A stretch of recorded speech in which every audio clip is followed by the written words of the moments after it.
Picture a woman standing perfectly still at the edge of a grand drawing room, her back straight, her face composed, her white gloves immaculate, her expression giving away absolutely nothing. She is invisible in the way that only the very skilled can manage to be invisible. Present enough to be useful, absent enough not to offend. She is 22 years old. She has not slept.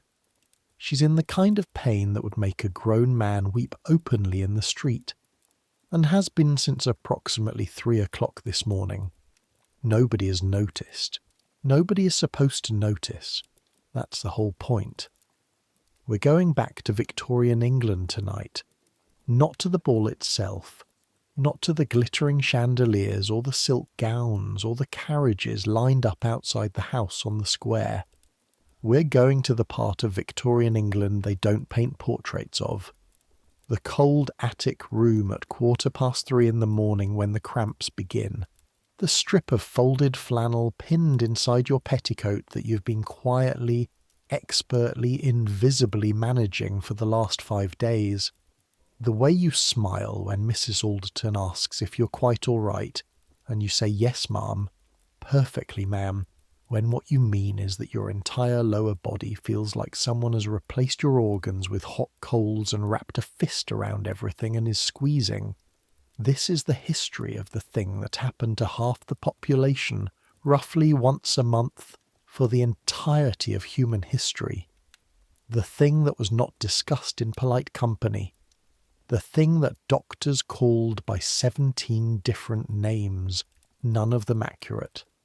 The thing that killed women when it went wrong, ruined marriages when it went wrong in a different way, got women locked up in asylums when it went wrong in yet another way entirely. And in Victorian England, it went wrong a lot.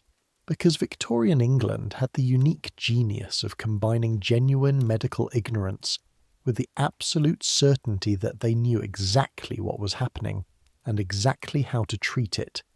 And the treatment was almost always some combination of bed rest, laudanum, and telling women to be less emotional about the whole thing.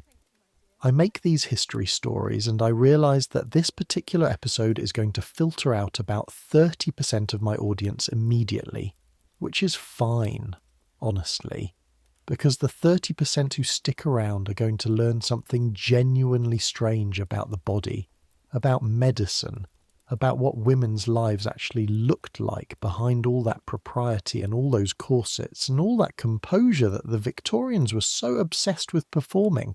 Either way, settle in, get comfortable, pull your blanket up. Here we go. Your name is Eliza Hartley. You're 22 years old. You've been a lady's maid for 3 years, the last 18 months in service to Mrs. Caroline Alderton at number 14, Pemberton Square, Kensington, London.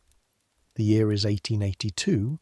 It is November which matters, because November in London means a cold so specific and so damp that it gets into your joints and stays there.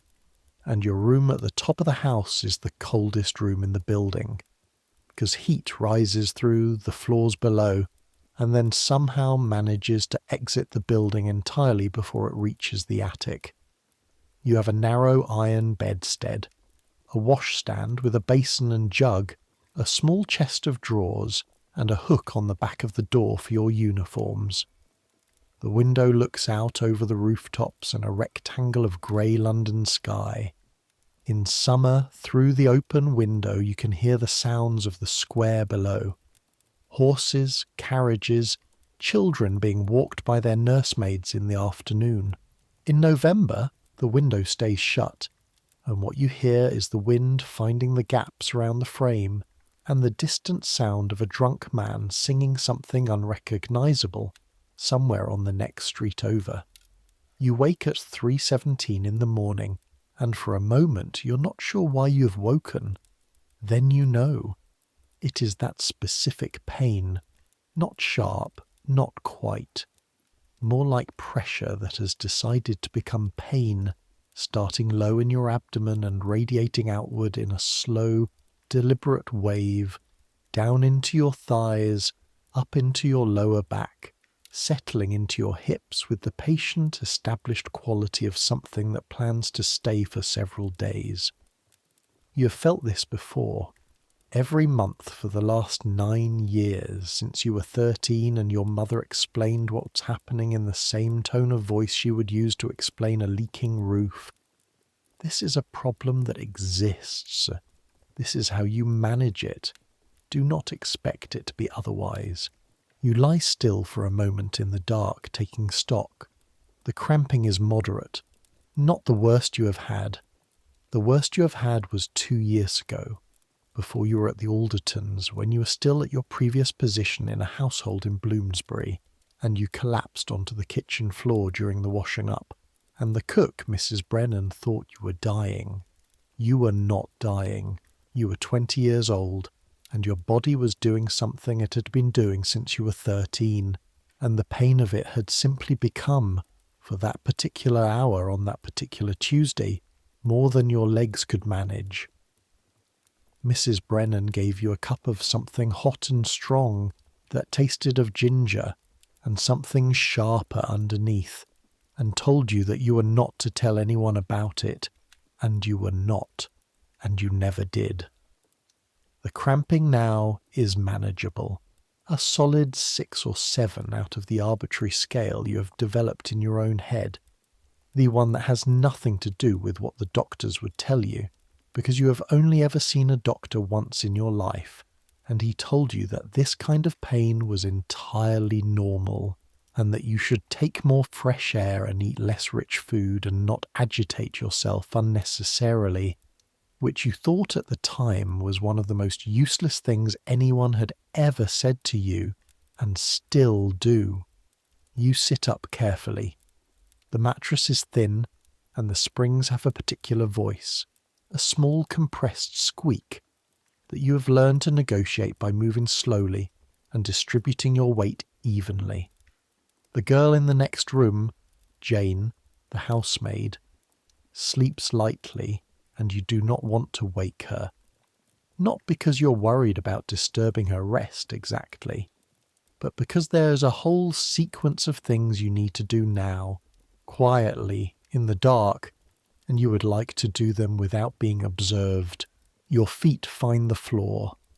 Cold. Instantly, comprehensively cold, in the way that November floors are cold when there is no carpet and no fire, and the closest source of warmth is your own body which you have just left.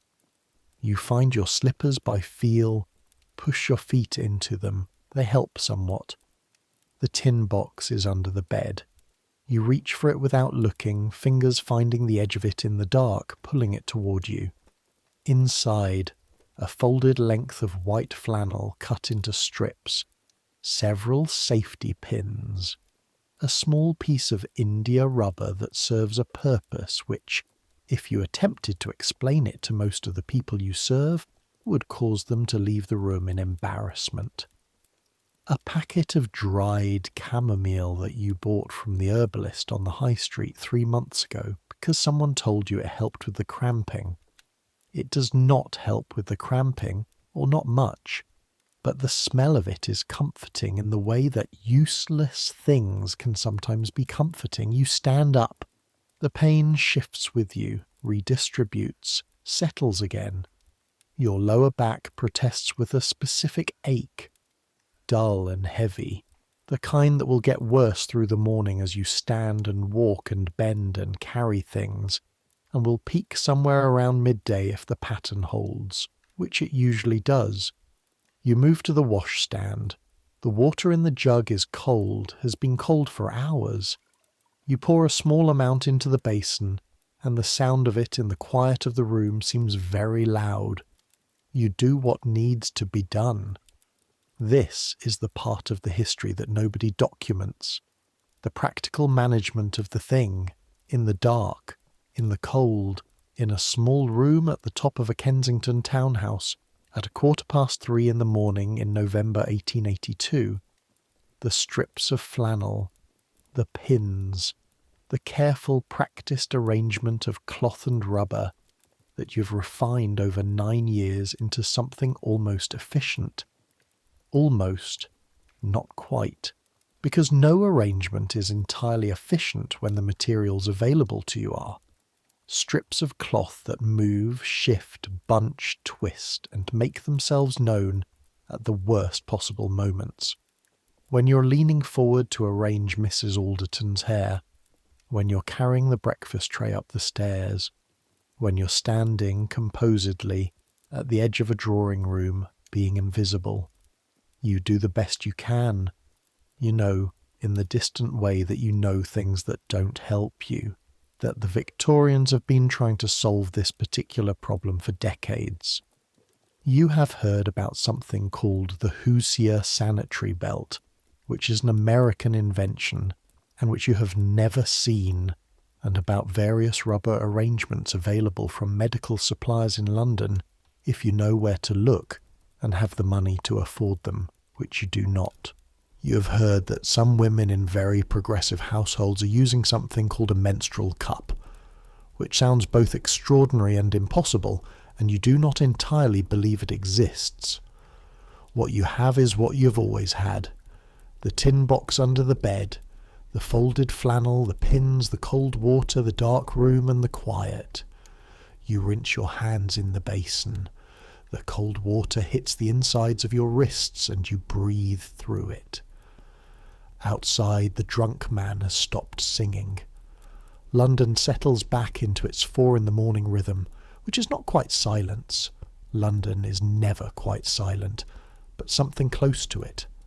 A horse somewhere in the mews, a dog, distant, the wind against the window glass. You have perhaps 2.5 hours before you need to be dressed and downstairs. You get back into bed. You do not sleep. This is the thing about the first night. The cramping is not terrible enough to be entirely incapacitating, but it is persistent enough to make sleep impossible. You lie on your side with your knees pulled up, which helps somewhat. Your lower back aches steadily.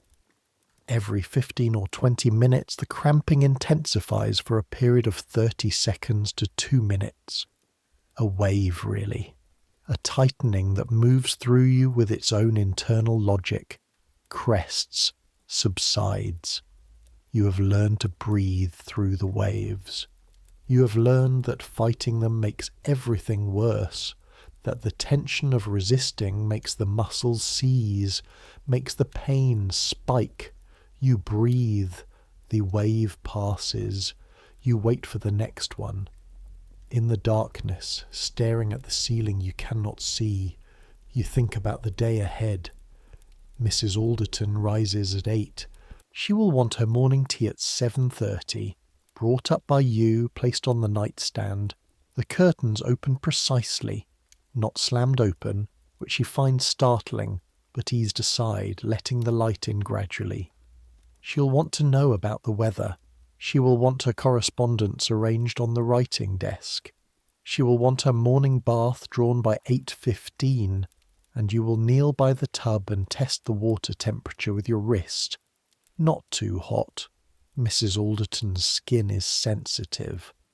And the kneeling will be its own particular misery today, because the kneeling will put pressure on everything that is already under pressure.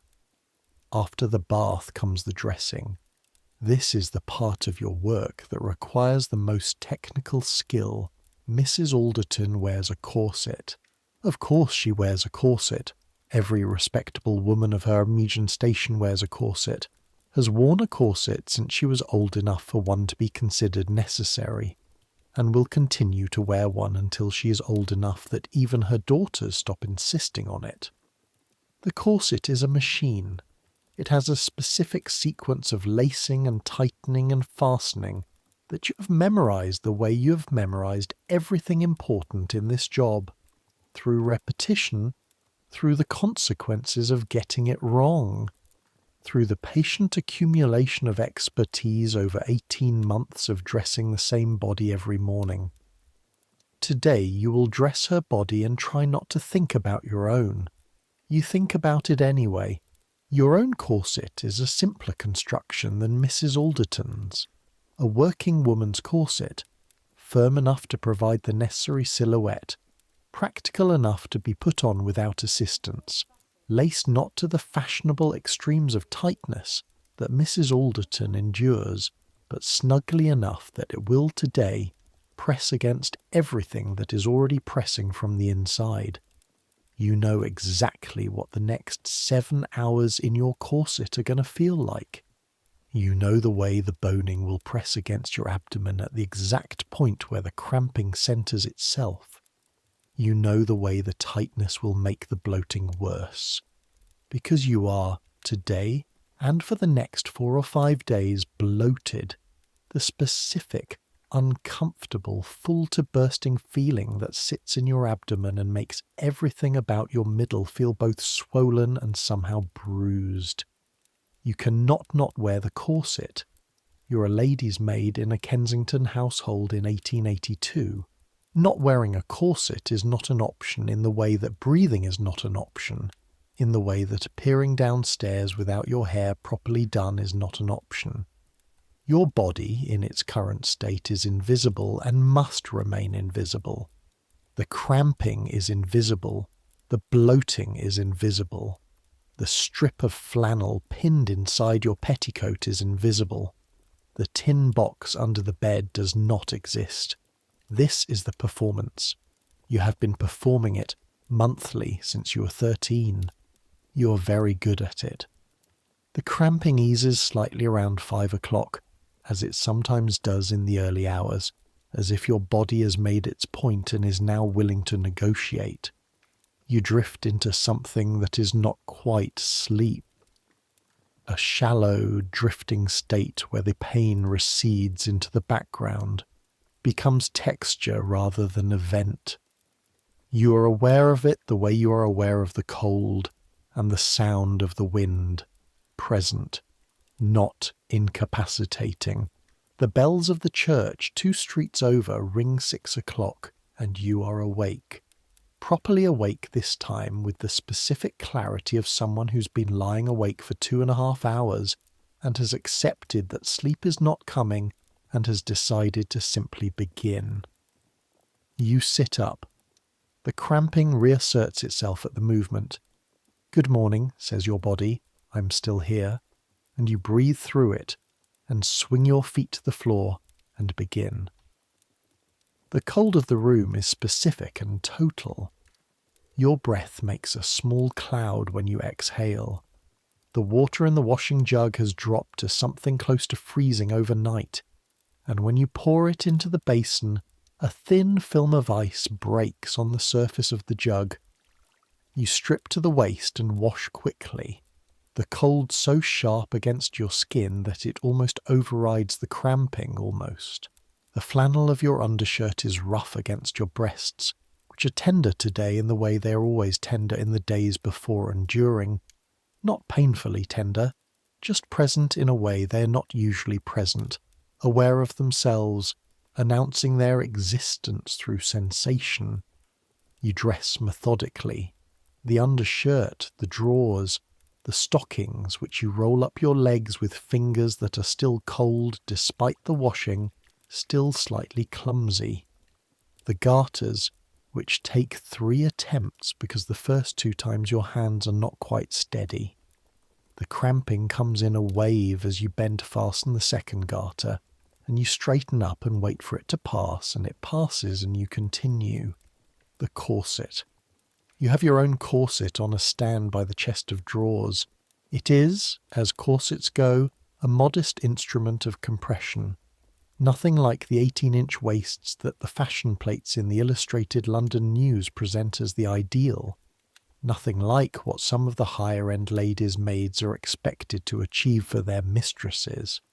Your corset takes your natural waist, which is 24 inches, and reduces it to 22. 2 inches.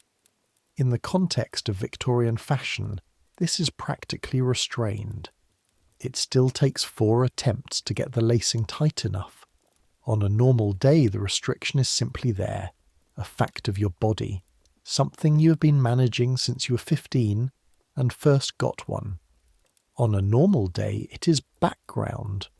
Today, as you pull the lacing tighter and feel the boning press against the sides of your abdomen, it is not background.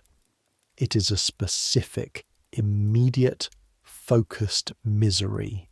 The pressure lands exactly on the places that are already protesting, the front of your pelvis, the sides of your hips, and you stand very still for a moment with your hands braced on the edge of the washstand, breathing in small controlled increments.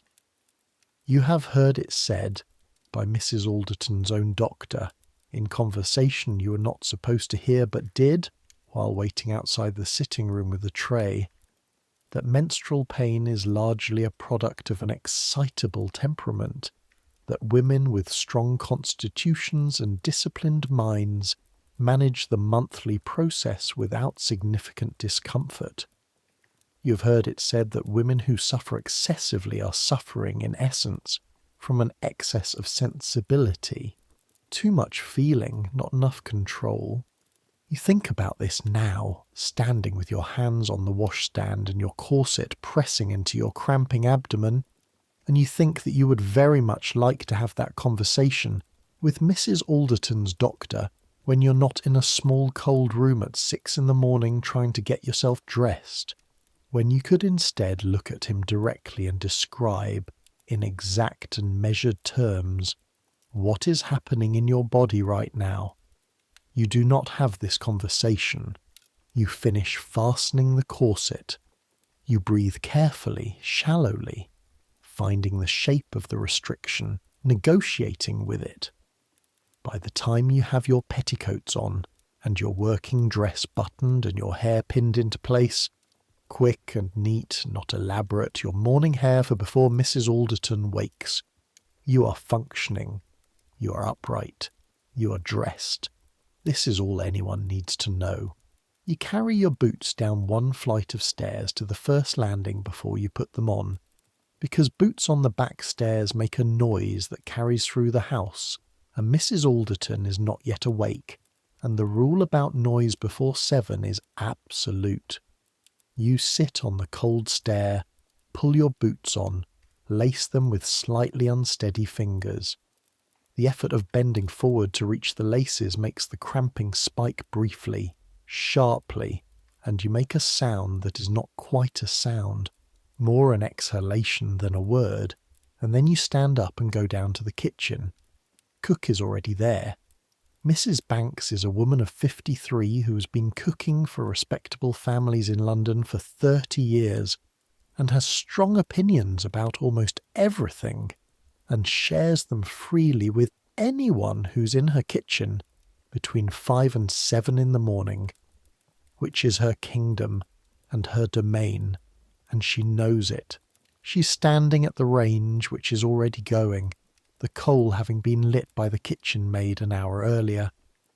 The warmth of the kitchen hits you like something physical after the cold of the upper floors. You stop in the doorway for a moment, just breathing it in. The smell, coal smoke, and the beginning of something being cooked. Bread, already, or the crust of last night's bread toasted on the range. And underneath that, the specific smell of a Victorian kitchen in winter, which is animal fat and cabbage and coal, and something slightly sour that lives in the walls and cannot be scrubbed out. "Morning," says Mrs. Banks without looking up. "Morning, Mrs. Banks." She glances at you then, a quick look, the kind that takes in more than it appears to. Mrs. Banks has worked in households her entire adult life, and she has a categorized, comprehensive understanding of female suffering that no doctor in London can match, and that she would never think to describe as expertise. "Sit down," she says. "I'll do tea in a minute." You sit down at the kitchen table. The chair is wooden and hard, and the hard surface under you feels significant today, specific and unforgiving, and you shift slightly, trying to find a position that is bearable. Jane, the housemaid, comes in from the scullery carrying a stack of plates, looks at you, says nothing, She's 20, 2 years younger than you, and she has her own tin box under her own bed and her own management strategies, and you have an understanding with her that does not require words, mostly because the words are not available. There are no words, really. Not in 1882, not in a Kensington kitchen at 6 in the morning. Mrs. Banks sets a cup of tea in front of you. Strong, darker than you usually take it, with something else in it. Ginger, you think, and something underneath the ginger, something slightly bitter. You drink it and do not ask what is in it. This is its own language. Anything particular today? Mrs. Banks asks. She means, is it bad today? Is it worse than usual? Should I know something that will affect how I plan the morning? Manageable, you say.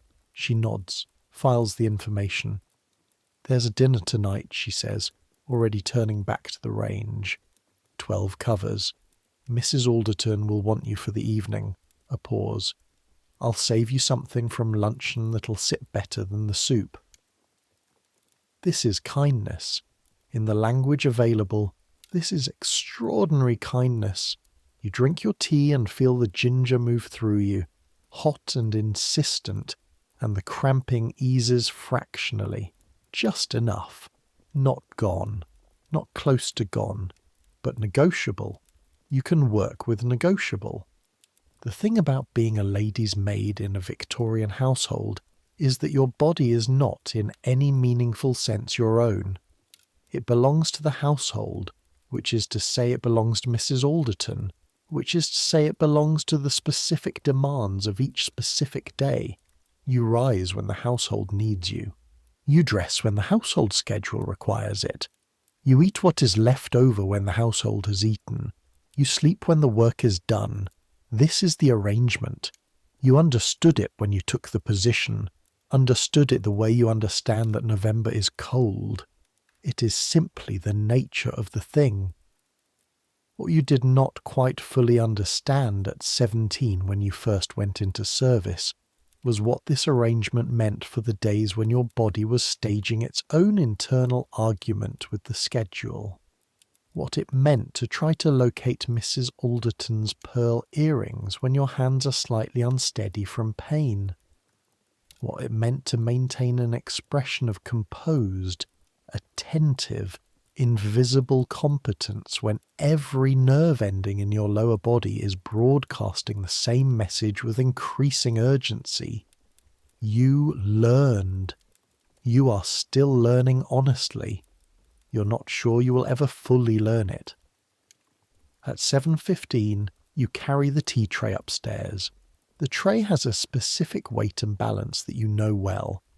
The pot, the cup and saucer, the small jug of milk, the toast in its silver rack with the tiny butter dish alongside, and on a normal day you carry it with one hand while you open the door with the other. Today you use both hands on the stairs, careful, deliberate, because your balance is slightly off in the way it sometimes is in the first day or two, a kind of interior unsteadiness that doesn't show, but that you are very aware of. You knock at Mrs. Alderton's bedroom door. Come. The room is dark, the curtains still drawn, and it is warm in the way that only rooms with good fires can be warm.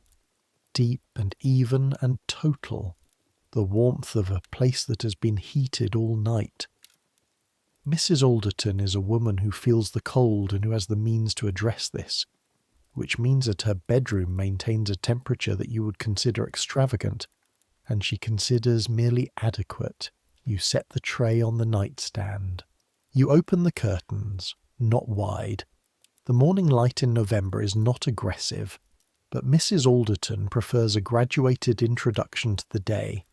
You ease them apart, creating a grey morning rectangle of window, and then stand back. Mrs. Alderton sits up.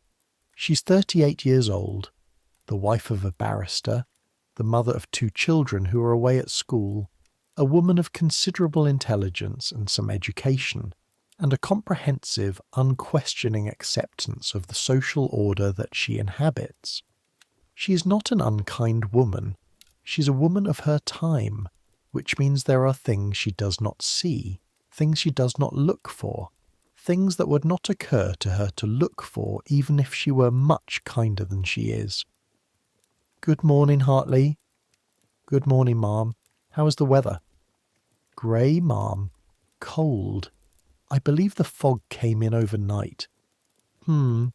She accepts the tea, wraps both hands around the cup.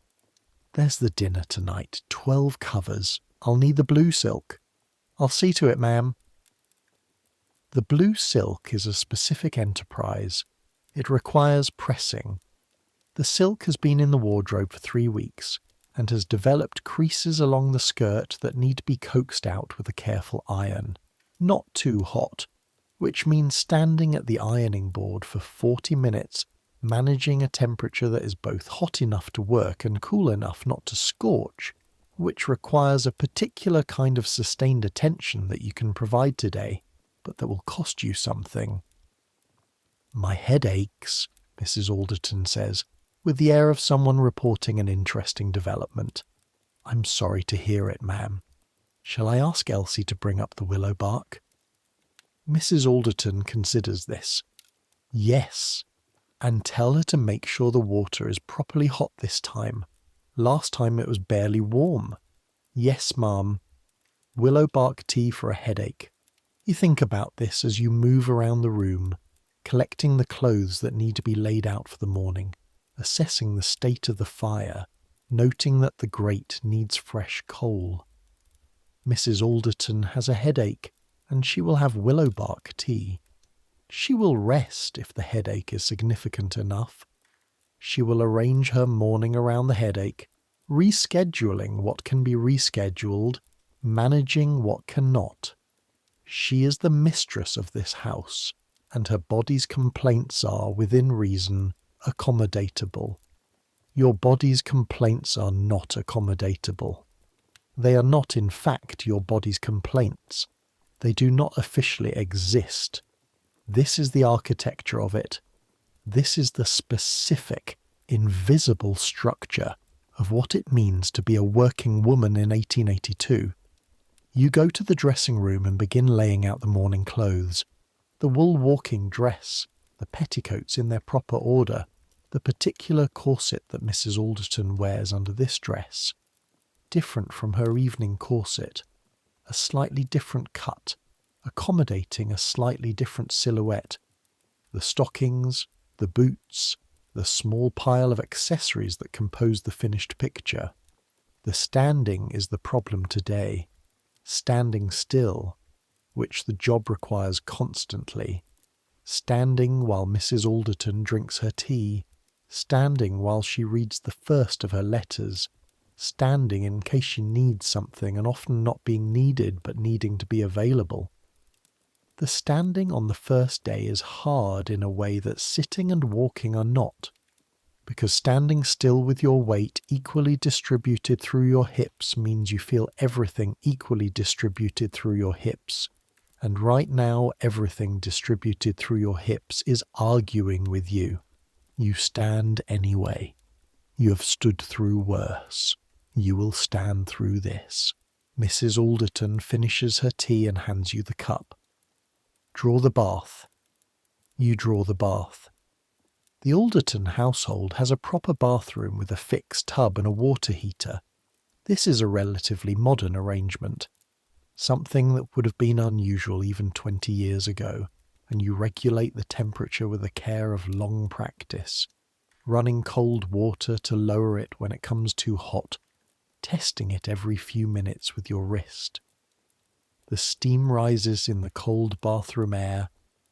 The room smells of the lavender salts that Mrs. Alderton uses, and of the coal from the water heater, and of the slightly sulphurous quality of London water that no amount of lavender can entirely address. Kneeling by the tub to test the temperature. You have known this was coming since you woke up at 3 a.m. The kneeling. You lower yourself carefully, putting one knee on the rubber mat beside the tub, and the movement compresses everything that is already compressed.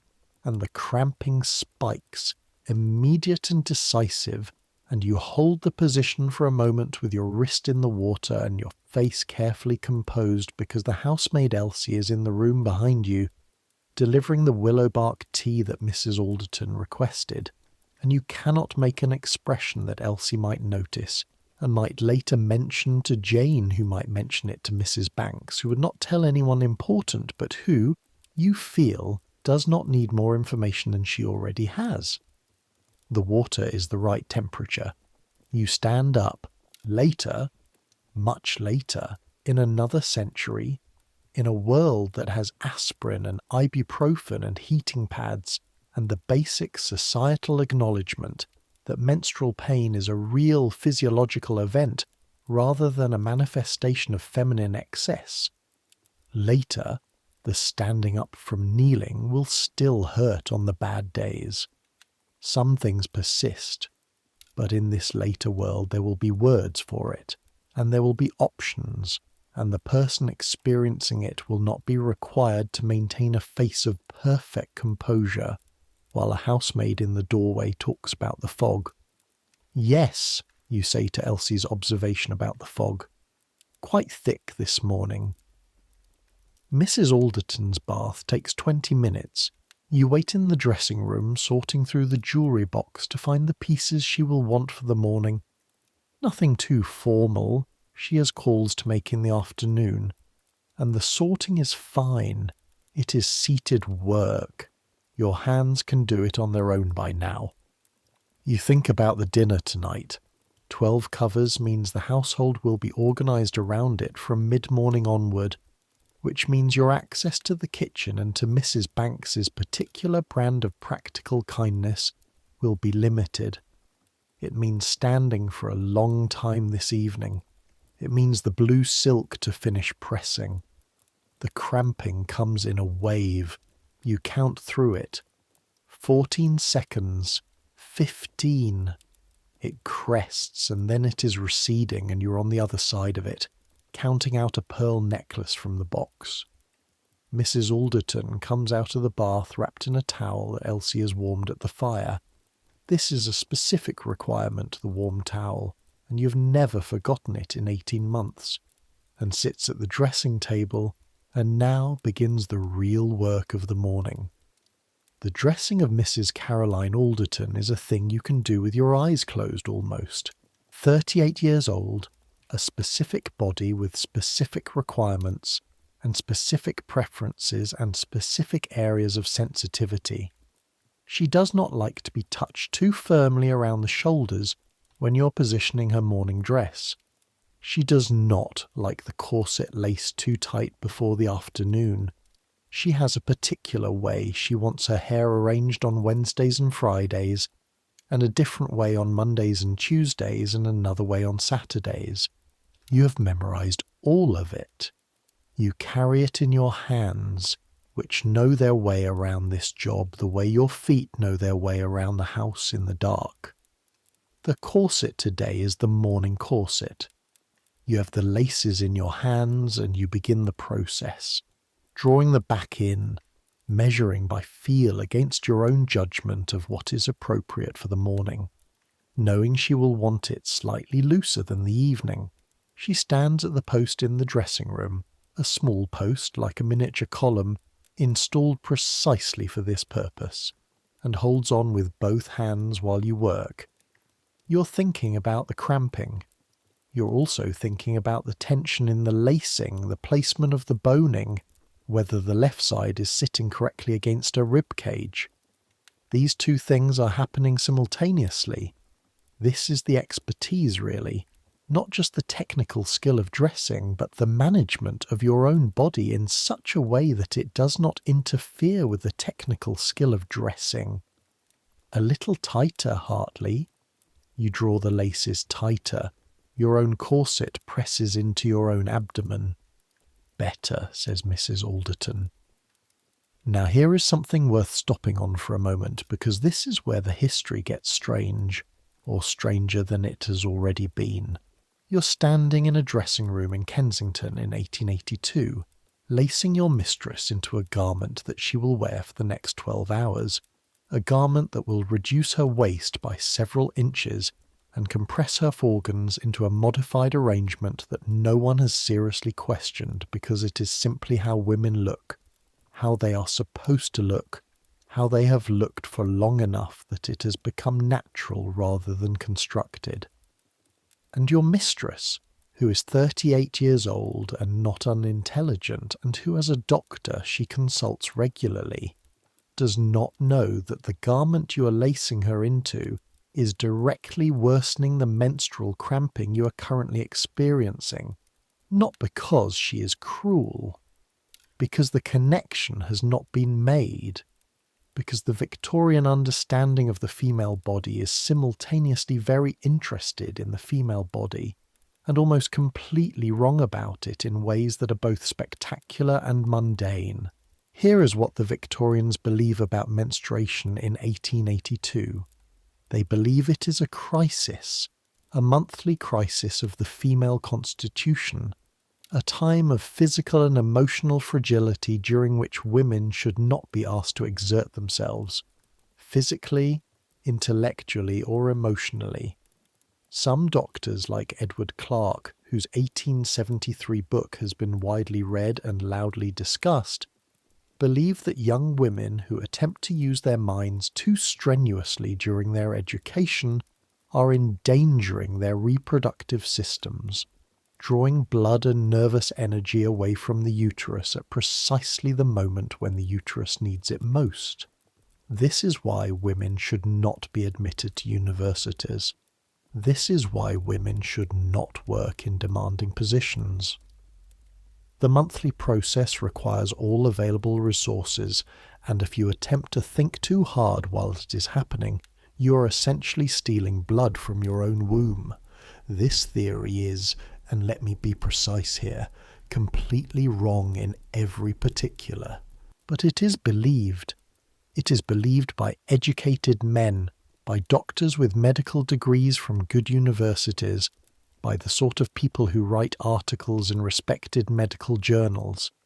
It is believed, in a complicated way, by the women who have been told it often enough that some part of them has internalized it, and who find themselves feeling fragile and emotional and unreliable during the relevant days and cannot be entirely certain whether they feel this way because it is physiologically real, or because they have been told they should feel this way and the difference has become impossible to pass. What they do not believe, or rather what has not yet been properly established as fact, is the actual mechanism of menstruation. Nobody in 1882 is entirely certain what the lining of the uterus is, or why it sheds, or what is the relationship between this shedding and the complex hormonal cascade that precedes it. The word progesterone does not exist yet. The word estrogen does not exist yet. The concept of hormones as a chemical communication system in the body has not yet been articulated. The medical understanding of what is actually happening physiologically is so incomplete that it would be funny if so many women were not living with the consequences of that incompleteness. The treatments that emerge from this incomplete understanding are a specific Victorian masterpiece of confidence and error. Rest. This is the primary recommendation. Rest. During the days of flow. Complete rest if possible. The ideal being for women of sufficient means, several days in bed with the curtains drawn and no demands made upon the nervous system. This is fine as far as it goes, which is not very far, because complete rest removes the cause of the cramping about as effectively as removing yourself from a burning building removes the fire. Cold applications. A school of thought exists, a vocal and serious school of thought, that cold applied to the abdomen and lower back will reduce the flow and the pain. Ice packs, cold cloths, cold baths in some of the more aggressive prescriptions. This is, as you would discover if you tried it, actively wrong. Cold causes the muscles to contract further.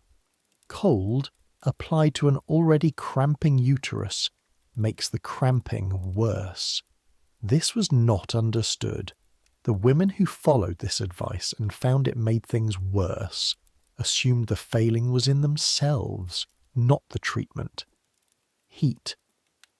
An opposing school of thought, and here, for once, the Victorians have stumbled onto something approximately correct, recommends warmth. A hot water bottle, or its equivalent. A warm bath, carefully regulated. Warmth soothes muscle cramps.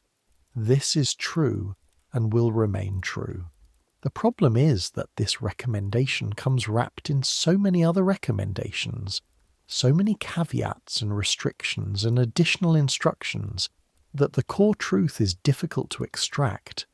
And for working women like you, in any case, the hot water bottle is not an option for most of the day because most of the day is spent working, and you cannot tuck a hot water bottle inside your dress and carry trays up and down 4 flights of stairs. Laudanum. Here is where the Victorian era's pharmacological relationship with pain gets genuinely complicated. Laudanum is tincture of opium. It is legal, readily available, sold in every chemist's shop, recommended for everything from teething infants to railway accidents. It is cheap enough that even working women can afford it. A pennyworth from the chemist, a small bottle, a measured dose in a glass of water. It works, in the sense that it reduces the subjective experience of pain. It is the most effective tool available in 1882 for the management of menstrual cramping, which is why it is so widely used, and why it is also responsible for creating a secondary epidemic of opiate dependency among Victorian women that will take decades to properly document. You do not take laudanum. You have taken it twice in 9 years, both times when the pain was genuinely beyond management, when the cramping had moved from severe to something else, something with a quality to it that you could not function through regardless of breathing technique and ginger tea. Both times it worked. Both times the working made you uneasy in a way you could not entirely articulate. Something about the quality of the relief, the way it moved through you, the way you liked it. You do not take it today. Today is a 6 or 7 on your internal scale. Today is manageable. You are managing it. Mrs. Alderton is dressed by 9 o'clock. Hair done, corseted, the morning dress buttoned and the accessories arranged. The colour in her cheeks that comes from the warmth of the fire and the slightly sharp smell of lavender, that is her signature scent in the mornings. A different perfume for afternoons and evenings. You check her appearance in the full-length mirror with a professional eye that knows what she looks like when she is right and what she looks like when something is off. Today she is right. She will go downstairs and have her breakfast and deal with her correspondence and be, to all appearances, a well-arranged woman of good family performing the daily theatre of Kensington life.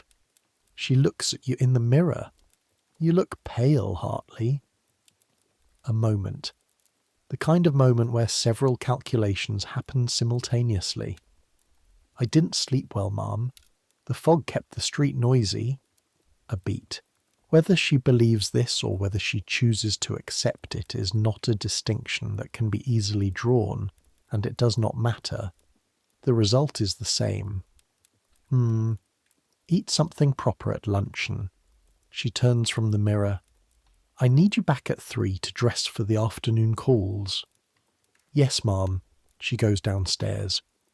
You remain in the dressing room, listening to the sound of her footsteps diminishing on the stairs, and you lean your hands on the dressing table and let your face do something it has not been doing for the last 2 hours, which is express what is actually happening in your body.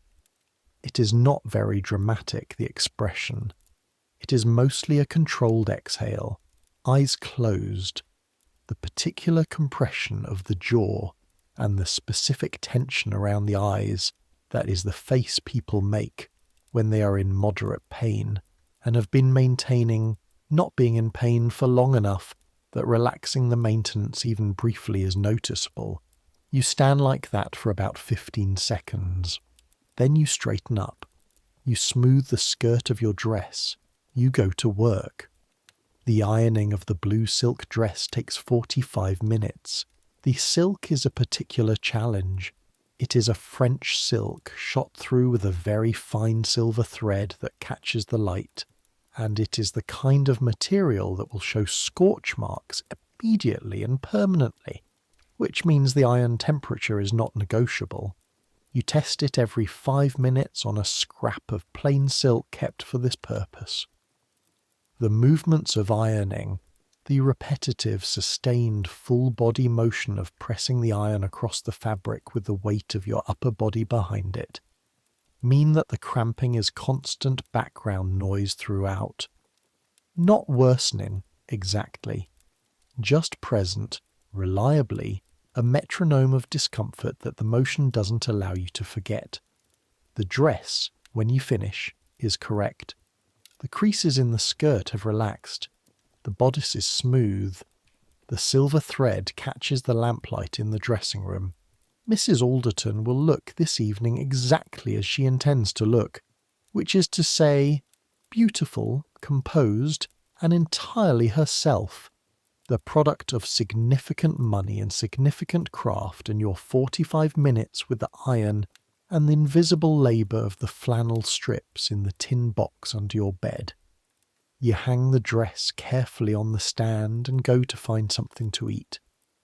The kitchen at mid-morning is between rushes, the breakfast washing up done, the luncheon preparations not yet in full swing. Mrs. Banks is at the table reviewing the evening menu, pencil in hand, making small notes. She does not look up when you come in, but she gestures with the pencil to the stove, where there is a pot of something on low heat. You pour yourself a cup and sit down and drink it and eat a piece of bread and do not say anything, and she does not say anything, and this is, in its way, precisely what you need. The kitchen is warm. The pot on the stove smells of beef bones and something herbal that you choose not to examine too closely. The bread is yesterday's, slightly dry, but substantial in the way that substantial things are welcome today. The cramping in the warmth of the kitchen is manageable enough that it almost feels like something else, like soreness, like the aftermath of hard work rather than the ongoing event it actually is. Almost. Around 11 o'clock you take the back stairs to the second floor where the linen cupboard is kept, because 2 of Mrs. Alderton's white blouses need to be retrieved and assessed for any necessary repairs before the afternoon. The linen cupboard smells of lavender water and clean cotton and something faintly of camphor from the moth blocks, and you stand in the doorway of it and breathe it in for a moment. The smell of lavender water is always going to be, in some part of your brain, the smell of quiet, of order, of things properly stored and maintained. The blouses are fine. No repairs needed, just the buttons on the left cuff of the second one need to be checked. One of them is loose, and you sit on the small stool in the hallway and take your sewing kit from your apron pocket and set the button properly. The thread pulled through in the small tight stitches that will hold, your fingers moving with the automatic competence of long practice. It is while you're sewing the button that you hear Mrs. Alderton speaking to someone in the drawing room below. The drawing room is directly beneath the hallway where you're sitting, and the sound carries, and what you hear, in pieces, as you sew, is Mrs. Alderton's voice, and a woman's voice you recognise as belonging to Mrs. Hartshorn, her friend from 2 streets over, and what they are discussing, in voices slightly lower than conversational but not quite low enough. is the condition of Mrs. Alderton's cousin Margaret. Margaret, it emerges, has been unwell. Margaret has been unwell in a specific way. She's been suffering from what Mrs. Alderton calls female troubles, and what Mrs. Hartshorn calls the usual difficulties, and what they both discuss with a particular combination of concern and delicacy that the Victorians deploy when they are talking about something they cannot name directly. Margaret apparently has been to Dr. Travers. Dr. Travers is the Alderton family physician, a man of considerable reputation, who has been treating the family for 12 years, and who holds Mrs. Alderton's complete confidence, and who, from the conversation you're not quite eavesdropping on, has recommended for Margaret a course of treatment that includes bed rest, limited intellectual stimulus, a tonic, and, this part is said very quietly, but the hallway is very good at carrying sound, something called galvanic therapy. You know about galvanic therapy. You know about it the way you know about several things that you are not taught, but that have accumulated through observation and overhearing, and the specific informal network of information that passes between women in situations like yours, between ladies' maids and housemaids and cooks and the women who serve other households, and occasionally exchange information in the street, or at the market, or in the brief, pointed conversations that happen in the spaces between duties, galvanic therapy for female complaints, electric current applied to the abdomen and the lower back through small pads connected to a machine that generates a gentle current.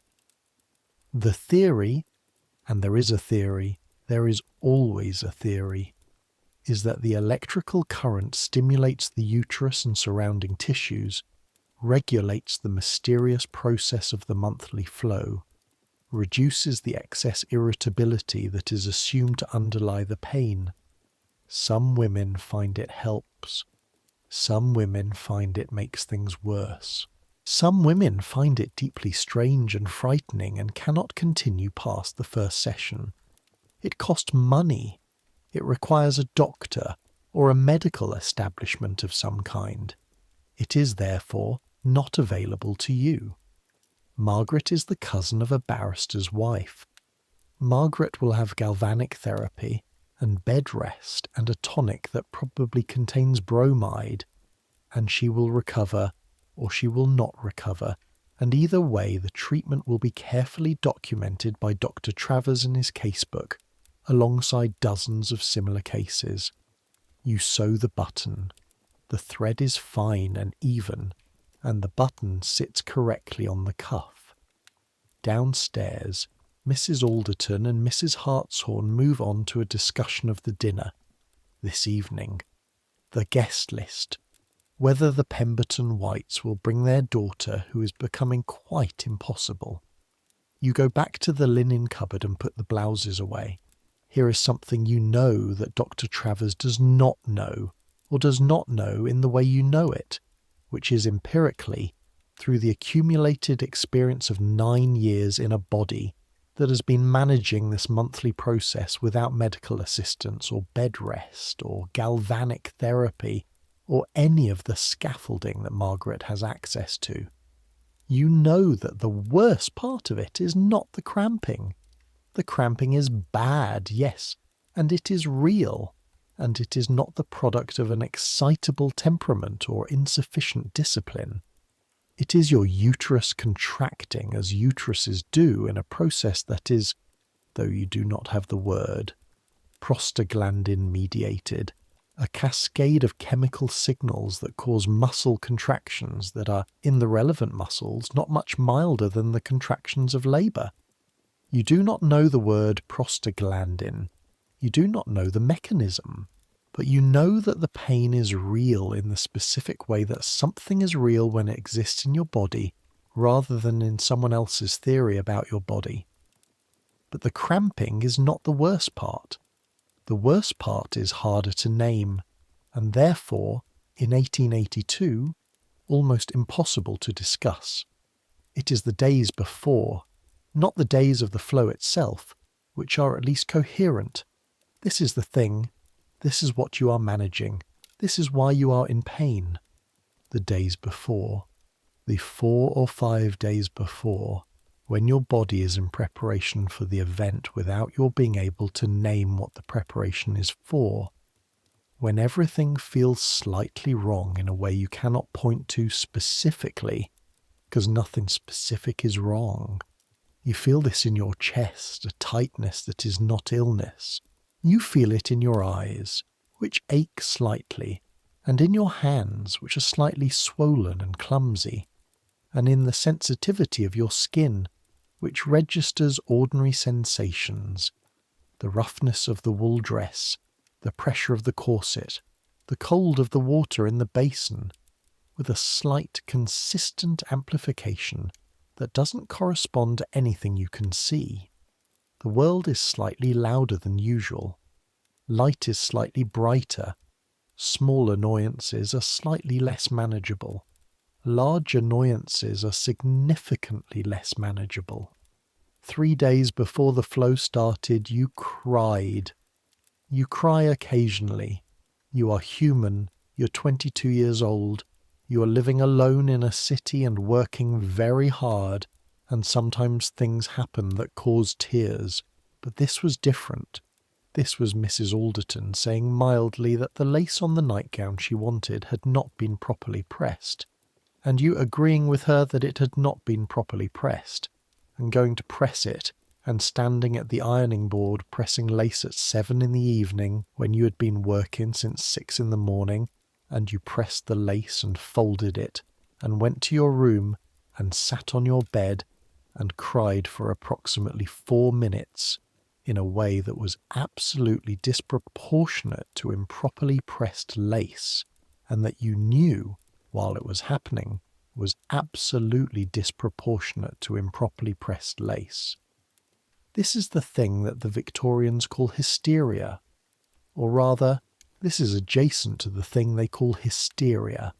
Hysteria is a larger category, a bucket that catches an extraordinary range of female experience that the medical establishment cannot otherwise categorize. Crying disproportionately over lace might get you a note in a doctor's casebook. Crying disproportionately over lace for enough days in a row might get you a prescription for bromide or a recommendation for hydrotherapy, or in more serious cases, a referral to a specialist in female nervous conditions. Nobody in the house saw you cry over the lace.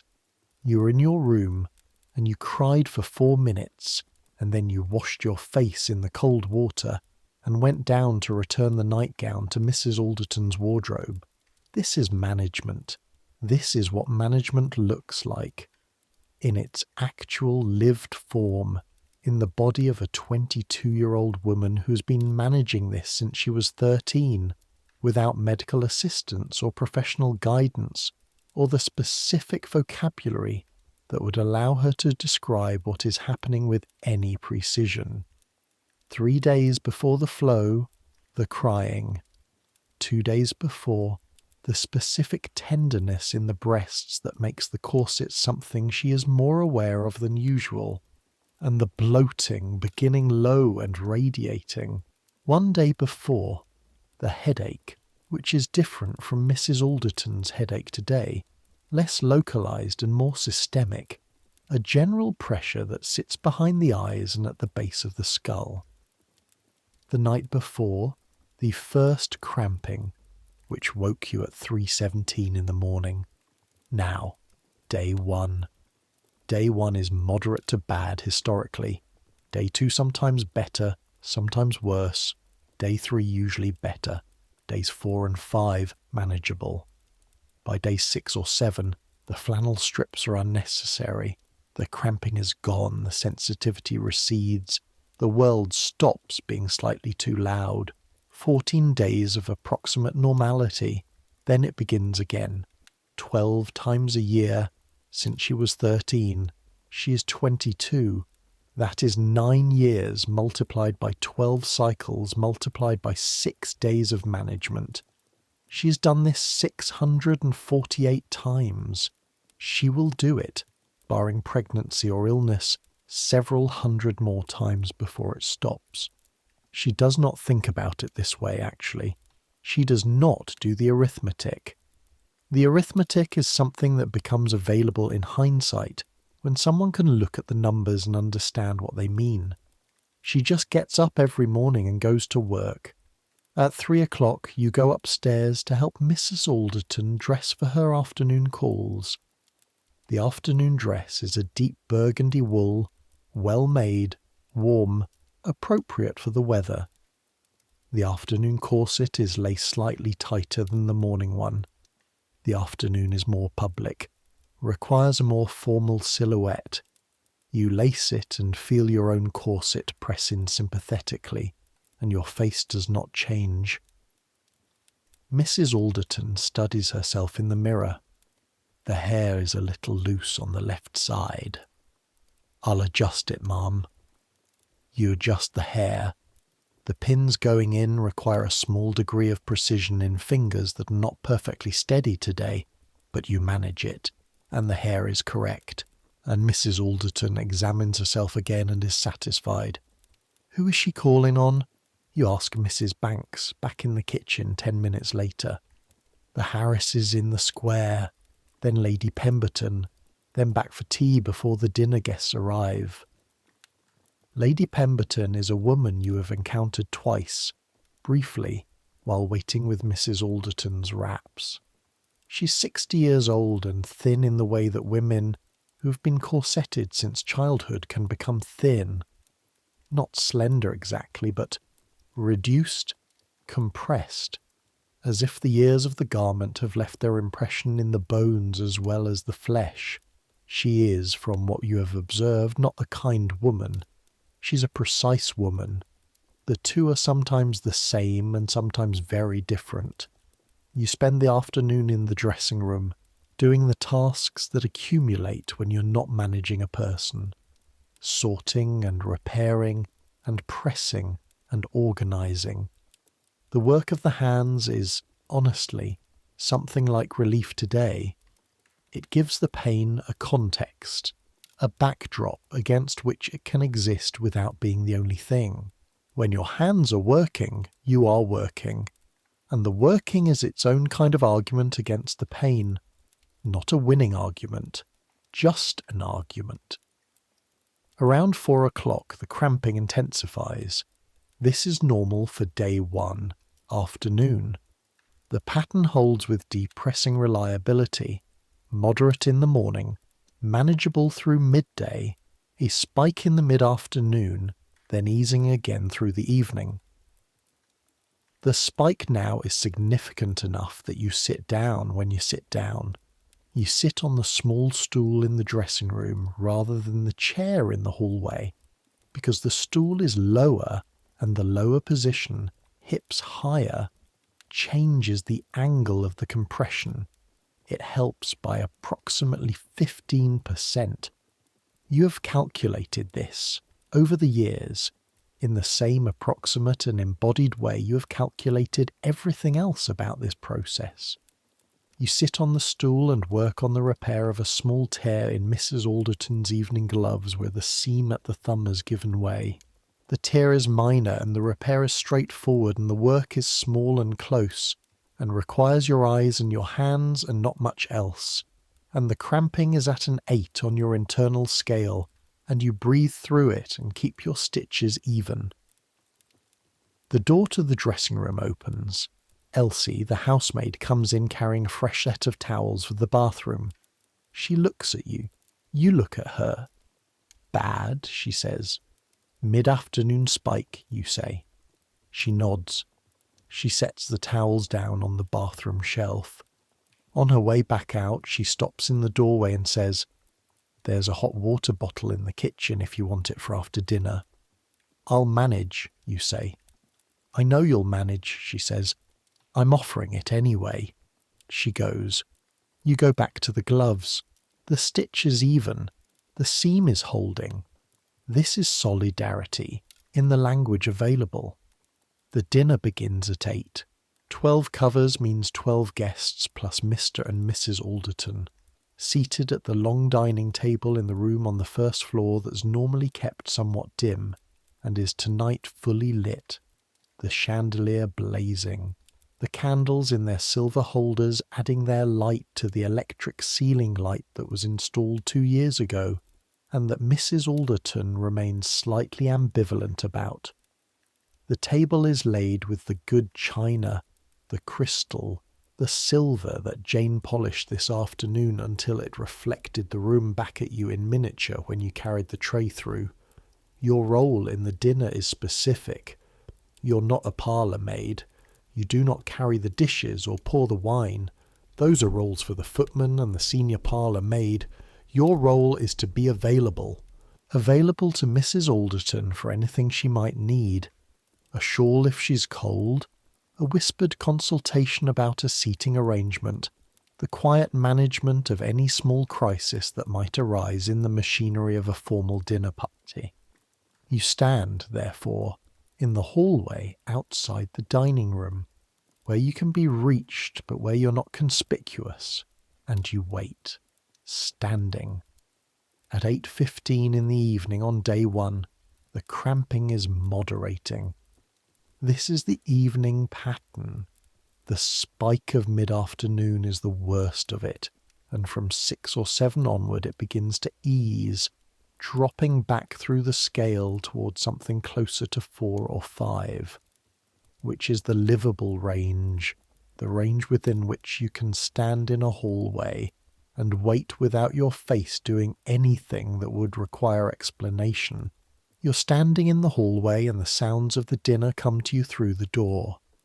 The murmur of many conversations, the clink of crystal, a burst of laughter from one of the men at the far end of the table, the sound of the footman's footsteps in the specific rhythm of service. You know those rhythms. You have been around them long enough that they have become legible, like text. A door opens at the end of the hall and Mrs. Alderton's maid, well, you are Mrs. Alderton's maid, is signalled for by Mr. Alderton's man, who appears in the doorway with the slightly urgent expression of someone managing a small emergency. Mrs. Alderton has caught her sleeve on the edge of her chair, and a bead on the cuff has pulled loose. She does not want to remove herself from the table. She needs it fixed quietly, invisibly, without disrupting the dinner. You take the small repair kit you carry in your apron pocket. You go into the dining room. You approach Mrs. Alderton's chair from the left side, where she presents her arm without breaking the conversation she's having with the man next to her, a retired general of some kind, florid-faced, who is telling a story about Calcutta. You kneel. You locate the loose bead. You thread the needle, a fine needle, a thread the exact shade of the silk, in the light from the chandelier that is falling at the right angle, and you put the bead back and set the thread and knot it, and slide the needle back into the repair kit and stand up. The general does not pause in his story. Mrs. Alderton does not pause in her attention to the story. The dinner continues.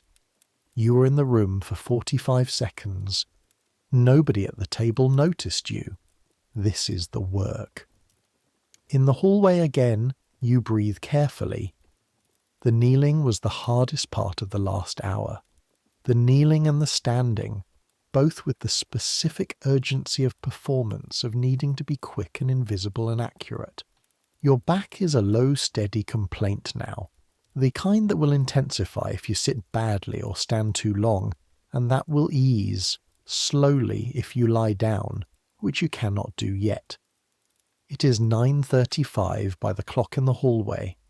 The dinner will continue for at least another hour. Then the ladies will withdraw to the drawing room.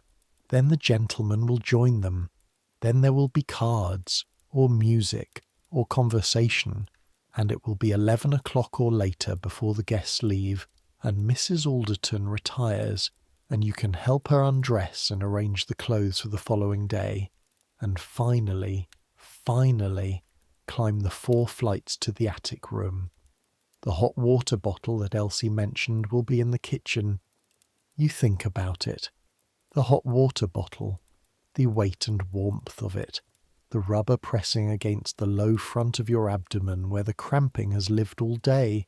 The way warmth in that specific location does what the cold applications of the medical establishment do not do, which is to actually help.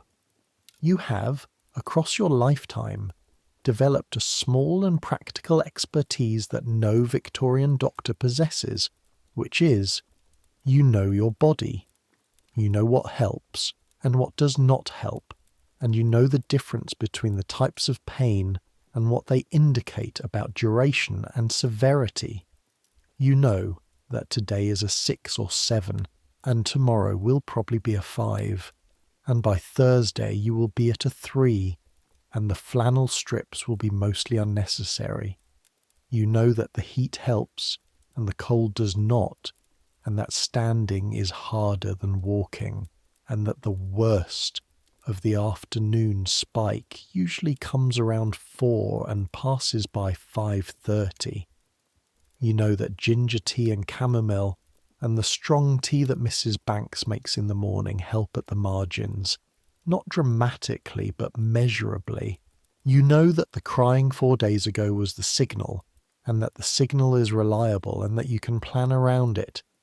You know all of this from 9 years of empirical observation and experiment in the laboratory of your own body, conducted in the intervals between working, without access to medical advice or pharmaceutical assistance, or any of the scaffolding that the Victorian medical establishment was so confidently providing to the wrong women in the wrong ways.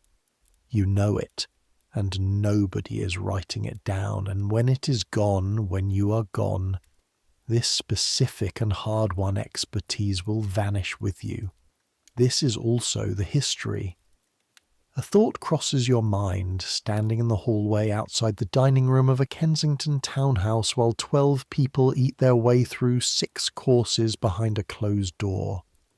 A strange sideways thought, the kind that comes when you're tired and in pain, and have been performing composure for 14 hours. You think about your mother who sat you down at 13 and explained what was happening with the brisk efficiency of someone who had important information to convey and limited time to convey it, who showed you the tin box, the flannel strips, the pins, the management, who told you in almost exactly these words, this is something that happens. This is how you deal with it. It will be like this every month until you are old. She said it without apology, and without excessive drama, and without any suggestion that the pain was your fault or your imagination, or a manifestation of insufficient character. She also told you not to mention it to the men of the household, not to let it show at work, not to use it as a reason to rest when rest was not possible. She had been a domestic servant. Her mother had been a domestic servant. The management strategies had been passed down through the female line like a trade secret, accumulated over generations by women who had no access to the official knowledge systems of medicine, but who had the very considerable advantage of bodies that provided direct feedback on every theory they tried. Your mother's generation believed in heat, hot cloths, hot bricks, ginger tea, the warmth of a good fire. This was right. The doctors of your mother's generation believed in cold and rest. This was wrong. The doctors have the authority and the mother has the expertise, and this gap between the official knowledge and the embodied knowledge, between what is written in the medical journals and what is known in the kitchen, is one of the defining structures of the Victorian woman's life. You're thinking about this, and you hear the sound of a chair being pushed back in the dining room, and you compose your face and straighten your back and are ready in case you are needed. You're not needed. It is one of the gentlemen going to speak to the footman about the port. You relax by approximately 4%. The evening ends at 11:20. The last guest leaves. The door is closed, the footman takes the wraps, Mr. Alderton goes to his study, and Mrs. Alderton climbs the stairs with the composed deportment of a woman who's been corseted since 9 this morning and who is therefore ready in the privacy of her bedroom to finally breathe. You follow her up. The undressing takes 30 minutes. The reverse of the morning, the hair first, the pins drawn out with careful fingers, the waves released from their arrangement. The jewellery, earrings into the velvet box, necklace onto the stand, the bracelet she wore this evening unclasped and placed precisely in its compartment. Then the evening dress, which you lift carefully off her shoulders and carry to the stand because silk, even the most robust silk, does not appreciate being draped over a chair in a careless heap. Then the petticoats, counted as they come off, checked for any stain or tear. Then, finally, the corset. You unlace it and you hear the sound she makes. Not dramatic, not loud, barely a sound at all. The exhale of someone whose ribcage has been expanded, compressed, constrained for 14 hours and has just been released. Her hands go to her sides instinctively, pressing on her own flesh, the reflexive self-touch of her body reclaiming its own dimensions. The Pemberton woman is impossible, Mrs. Alderton says. This is her assessment of the evening. You assist her into the nightgown, the one with the properly pressed lace, and she sits at the dressing table and you take her hair down properly and brush it out. 50 strokes the way she likes. The brush moving through the dark waves that are threaded with grey at the temples now, something she regards in the mirror with complicated feelings. Will there be anything else, ma'am? No. Good night, Hartley. Good night, ma'am. You take the blue silk dress from the stand and the accessories and carry them to the dressing room. Hang what must be hung, return what must be returned. You're moving more slowly than you were this morning. Not dramatically more slowly, not in a way that would be visible to anyone watching. But the economy of your movements has shifted from the deliberate precision of earlier in the day to something more instinctive, the body navigating the familiar task on automatic, while allocating its remaining resources elsewhere. Your back hurts. It has been hurting since the afternoon spike, and it is now a steady, deep ache rather than a sharp one, the kind that comes from standing and moving all day with the muscles in that area doing more work than usual to compensate for what is happening in the adjacent territory. Your feet hurt, which is unremarkable. Your feet hurt most days by this point in the evening. Your abdomen is at a 5 now, down from the peak, something between background noise and an actual complaint. You go down to the kitchen. It is quiet, the kitchen, in the way it is quiet at the end of a dinner party evening.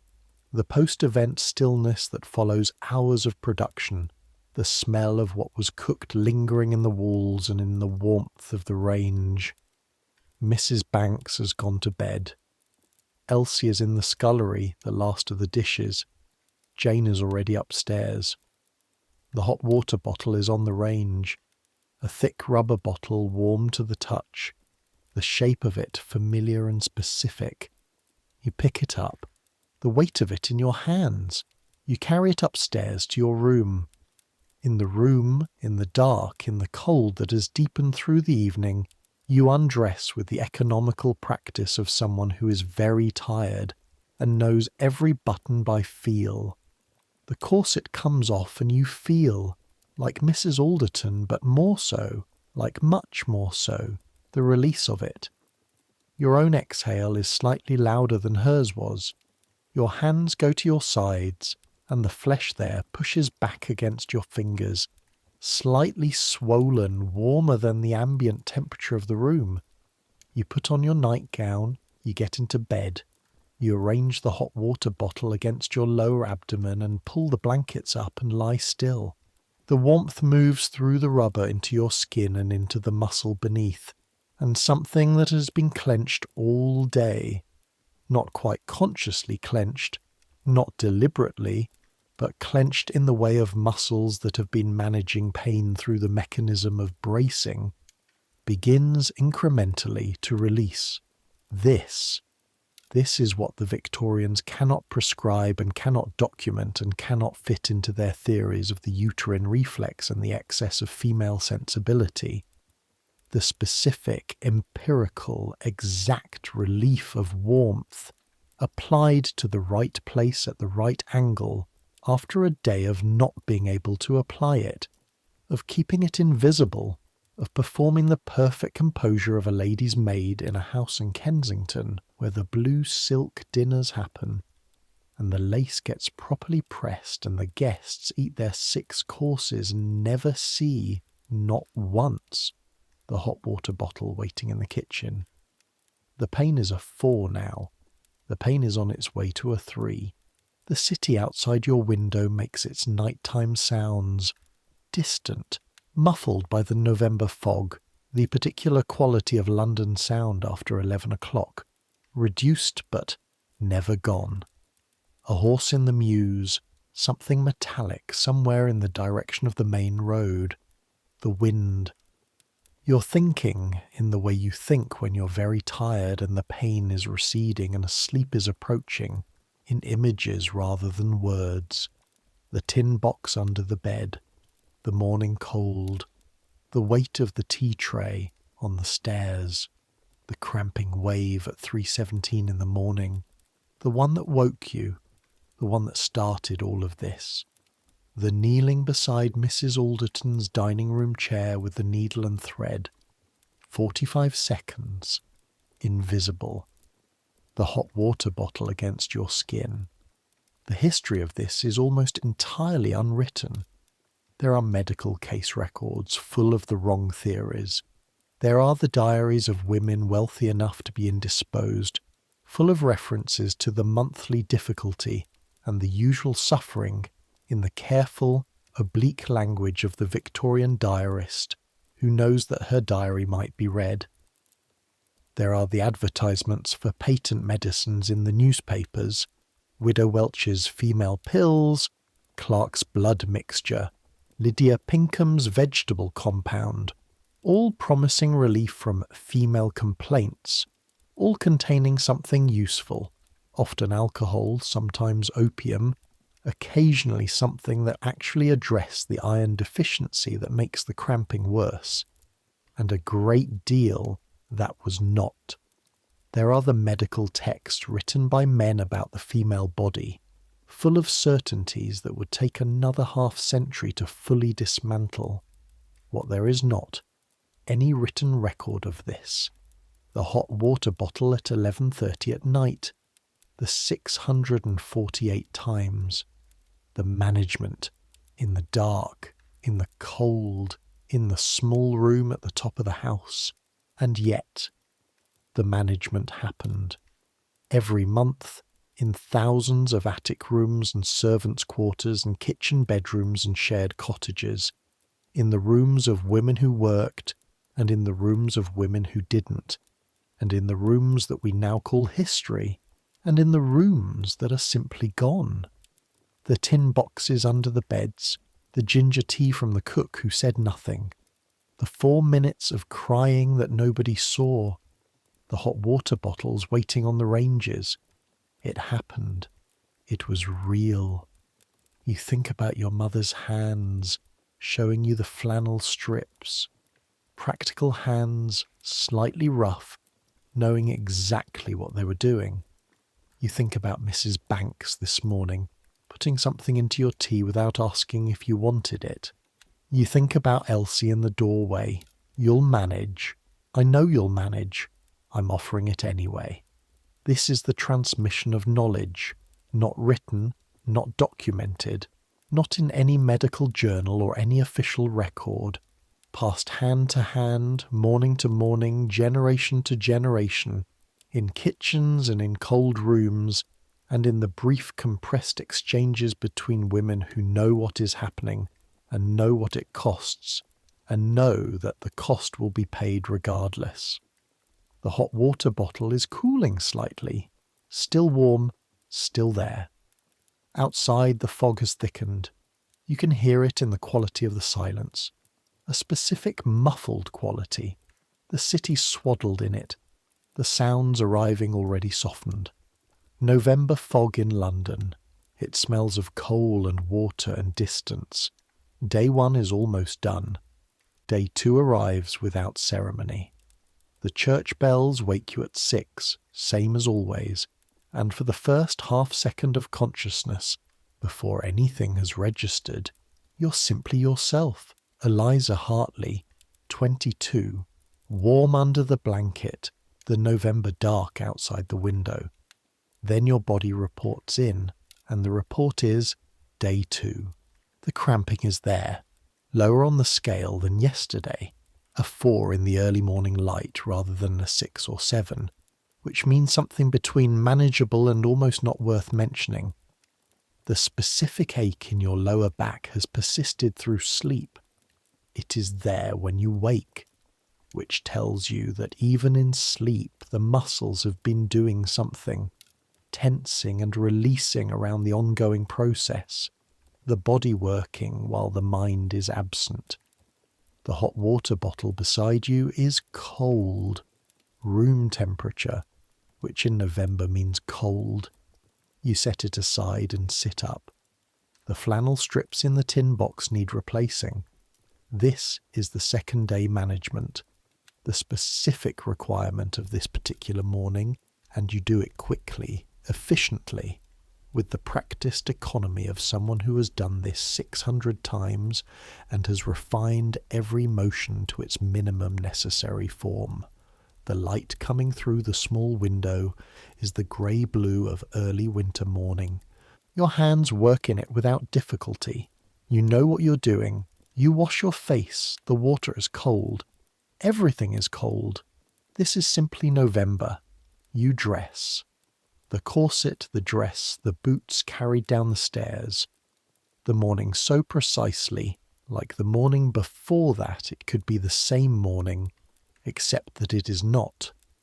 The day 2 cramping is different in quality from the day 1 cramping, less like a fist squeezing and more like a weight, like something too heavy sitting at the base of your abdomen, pulling downward with a persistent dull insistence, not acute, just present, like a stone you are carrying that you cannot put down. Mrs. Banks has porridge this morning, which is better than bread.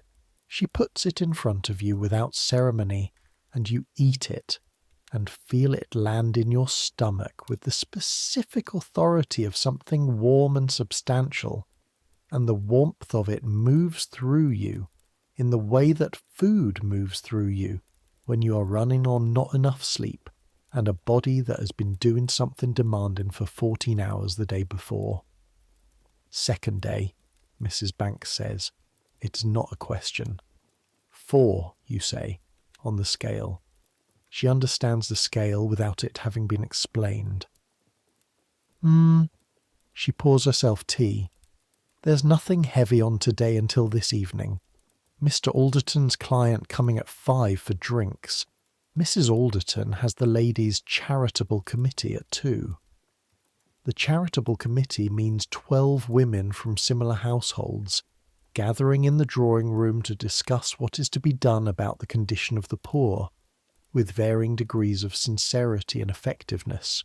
Your role during the charitable committee is to ensure that the room is correctly arranged, that the tea service is ready, that Mrs. Alderton has whatever papers and correspondence pertain to the committee's current project, which is, this month, the establishment of a laundry facility in Whitechapel, where women from the slum districts can wash their clothes under hygienic conditions.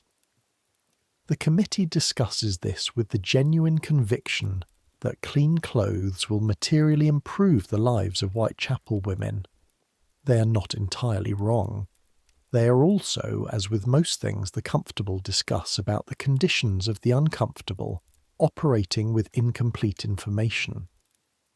The women of Whitechapel whose laundry needs cleaning are managing today many of the same things you're managing, in conditions that make your cold attic room look like the suite at the Langham Hotel. You know this in a general way, the way you know many things about the distance between your life and other lives. But this morning, sitting in Mrs. Banks's kitchen on day 2 of your monthly process, you think about it with a specificity that the usual morning does not allow. Whitechapel, the East End.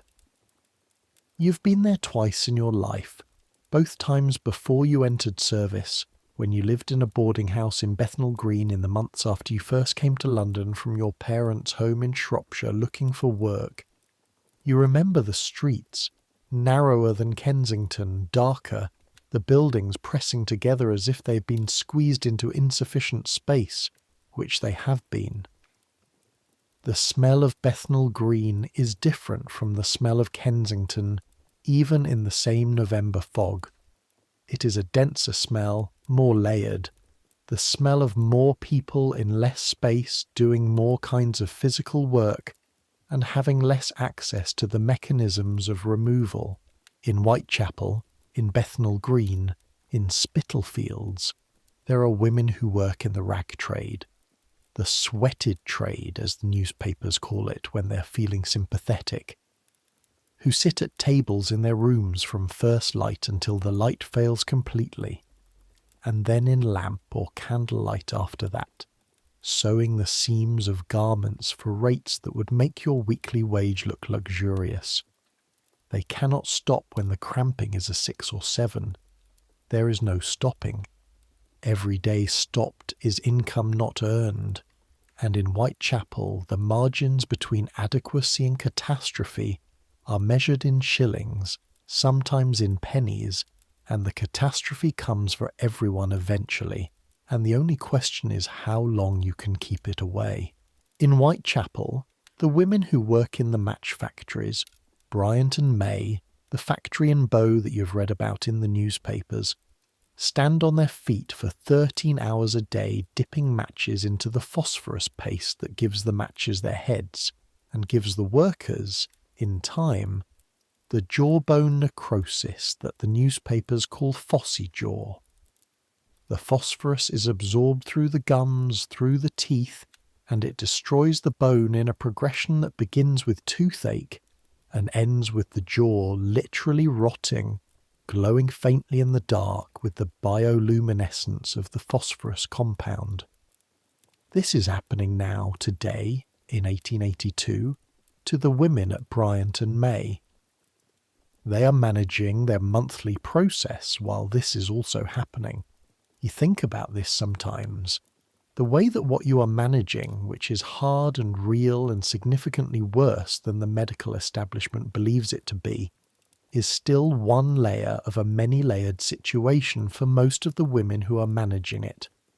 The management itself, the flannel strips and the pins and the tin box and the cold water and the ginger tea, exists within a larger context, which is the context of women's working lives, which is the context of working lives in general, which is the context of Victorian England in 1882, which is to say, a world of very considerable beauty and sophistication and achievement in which a significant fraction of the population lives in conditions that the people operating the beautiful, sophisticated achievement would prefer not to look at too directly.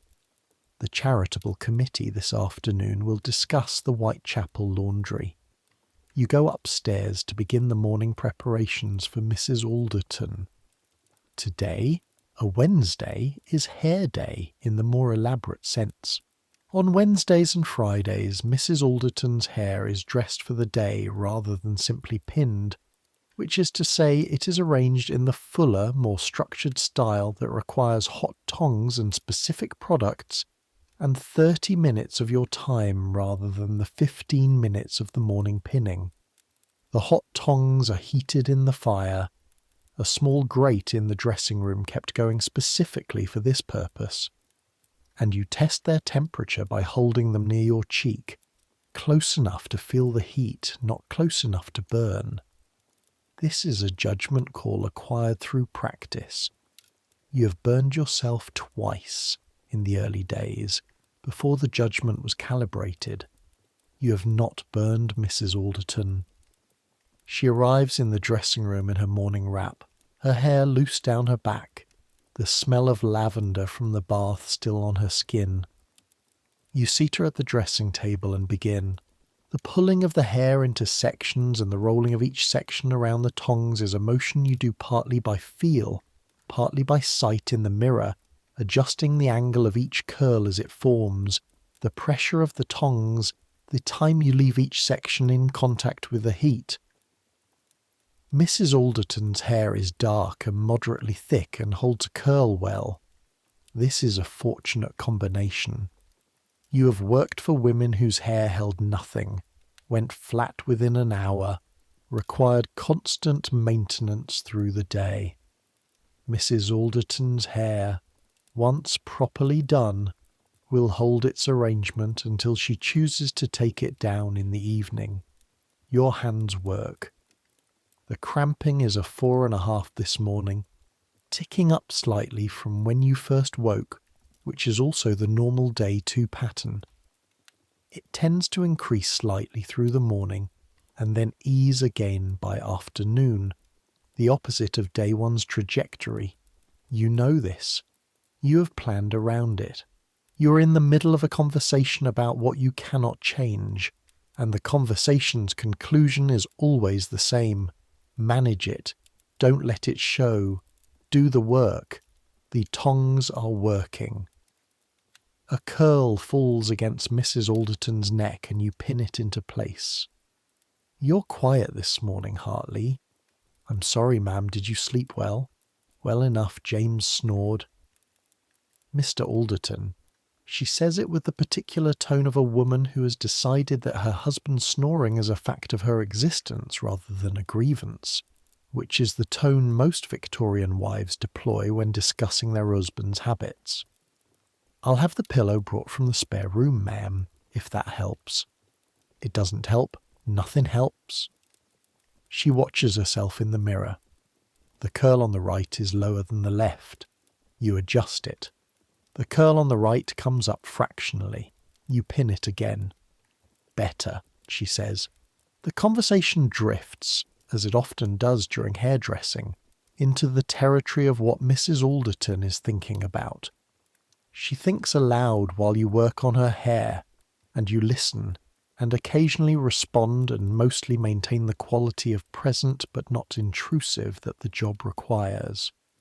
I am worried about Margaret, she says. Margaret again. The cousin with female troubles and galvanic therapy. I hope she's recovering, ma'am. Dr. Travers is very concerned.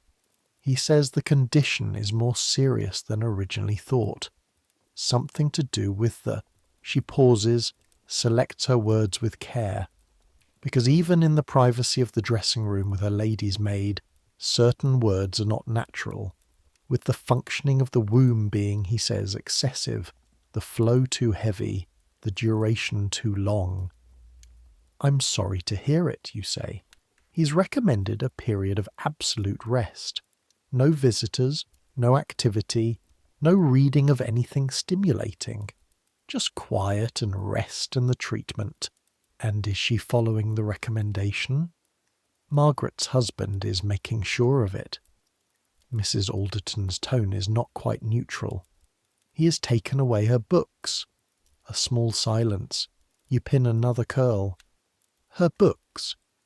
Her novels, in any case. Dr. Travers believes that the nervous energy consumed by reading fiction is being diverted from the body's natural healing processes. She watches herself in the mirror. I'm not sure I agree myself, but I'm not the doctor. You say nothing. Your hands continue working. There is a great deal you could say here. A great deal that is rising in you. Not anger exactly, but something adjacent to anger.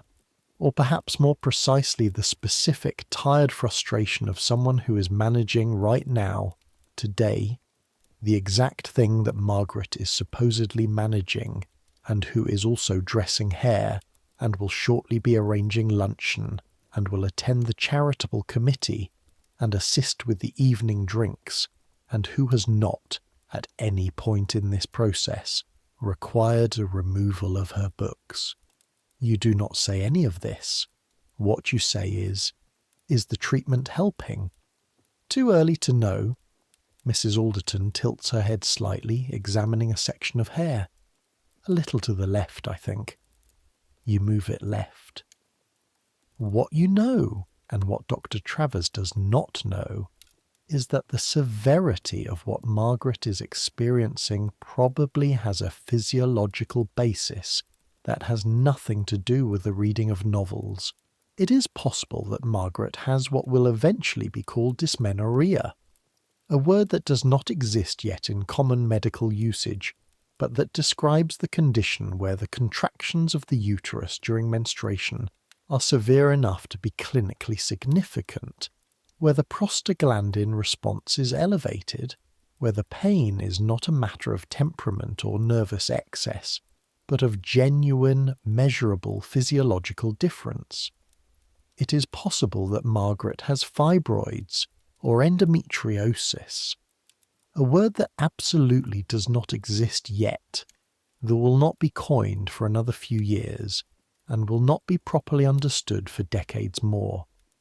It is possible that what Margaret has is simply the severe end of a normal spectrum that the medical establishment has decided to treat as a character failing. Rest will not fix any of these things. Removing the novels will not fix any of these things.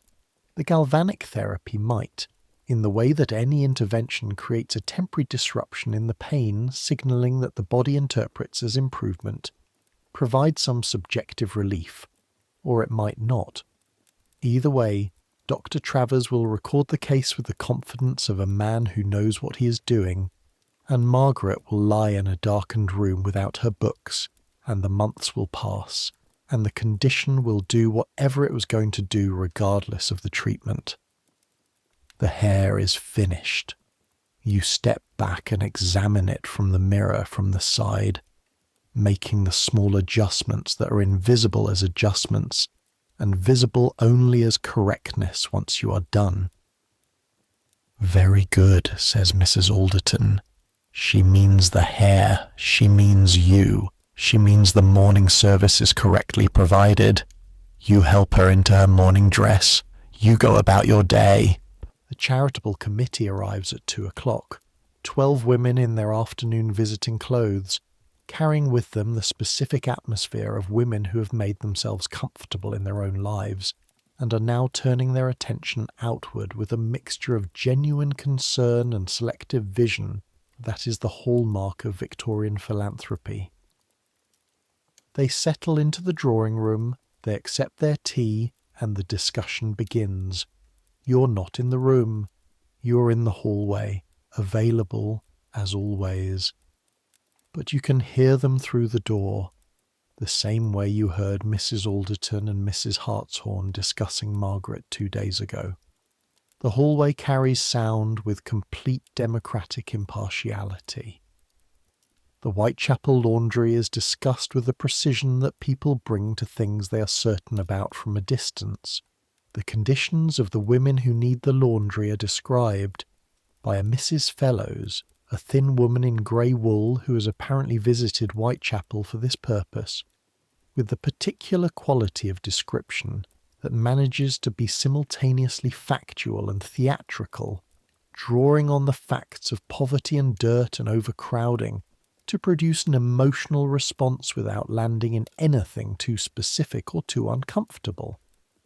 The women of Whitechapel are discussed as a category, not as individuals, as a social phenomenon in need of assistance, as the problem that the charitable committee exists to solve.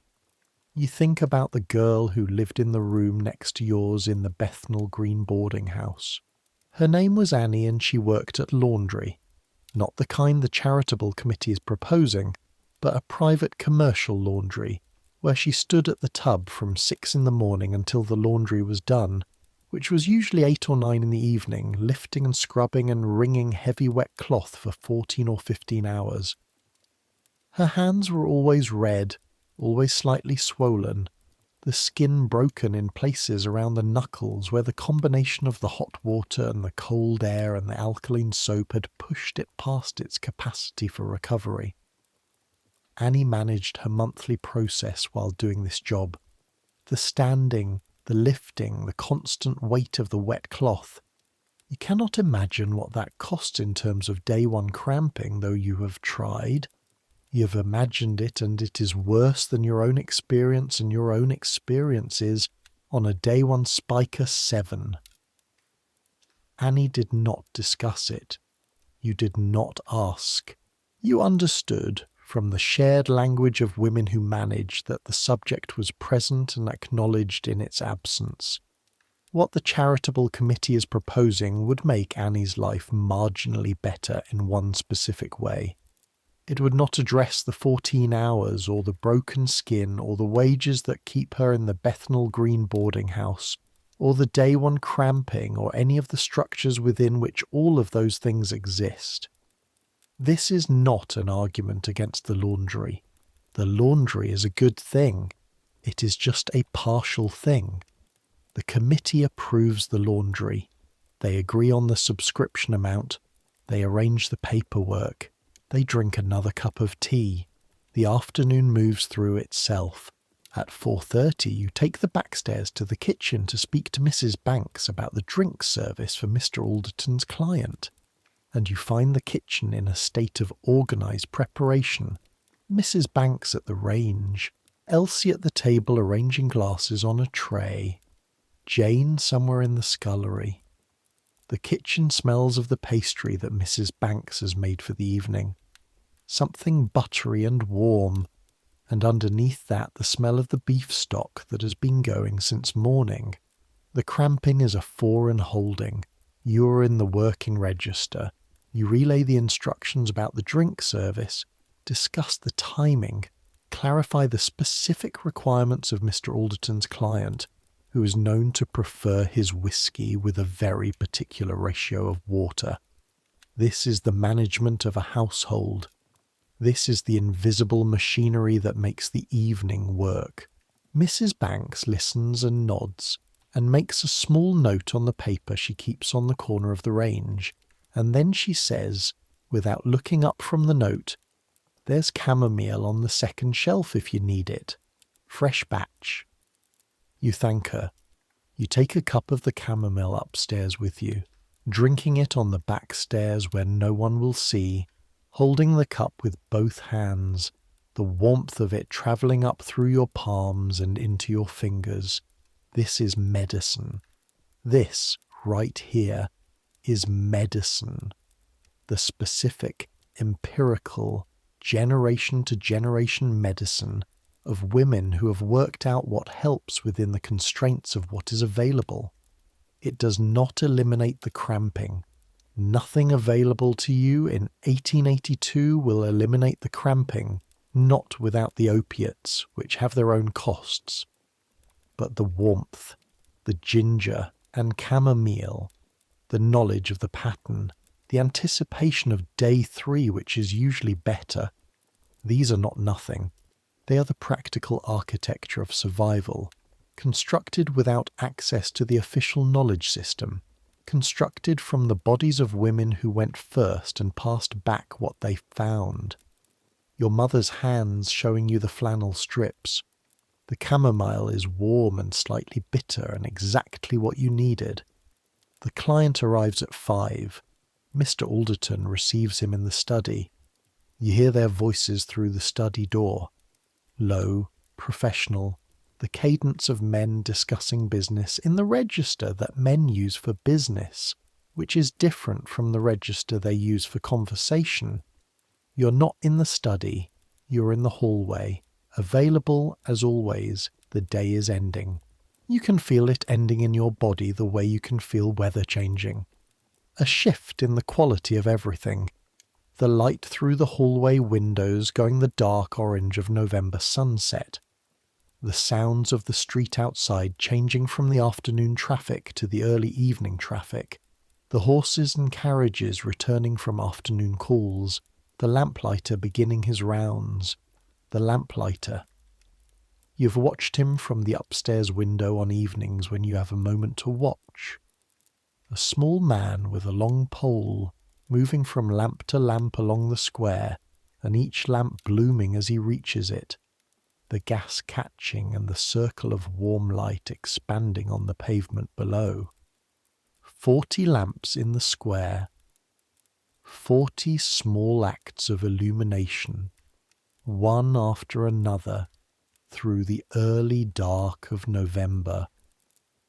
There is something you find steady about this, the reliability of the lamplighter, the fact that the lamps will come on tonight the same way they came on last night and the night before, that in the morning they will be extinguished the same way they are always extinguished, that these small reliable events structure the day in a way that does not depend on anything you are managing.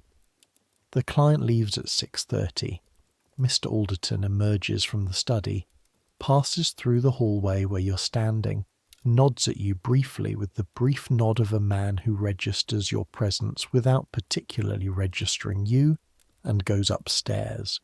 A normal evening, you go to prepare for the dinner service, which tonight is just family, Mr. and Mrs. Alderton and no guests, which means a simpler table, fewer courses, a shorter evening.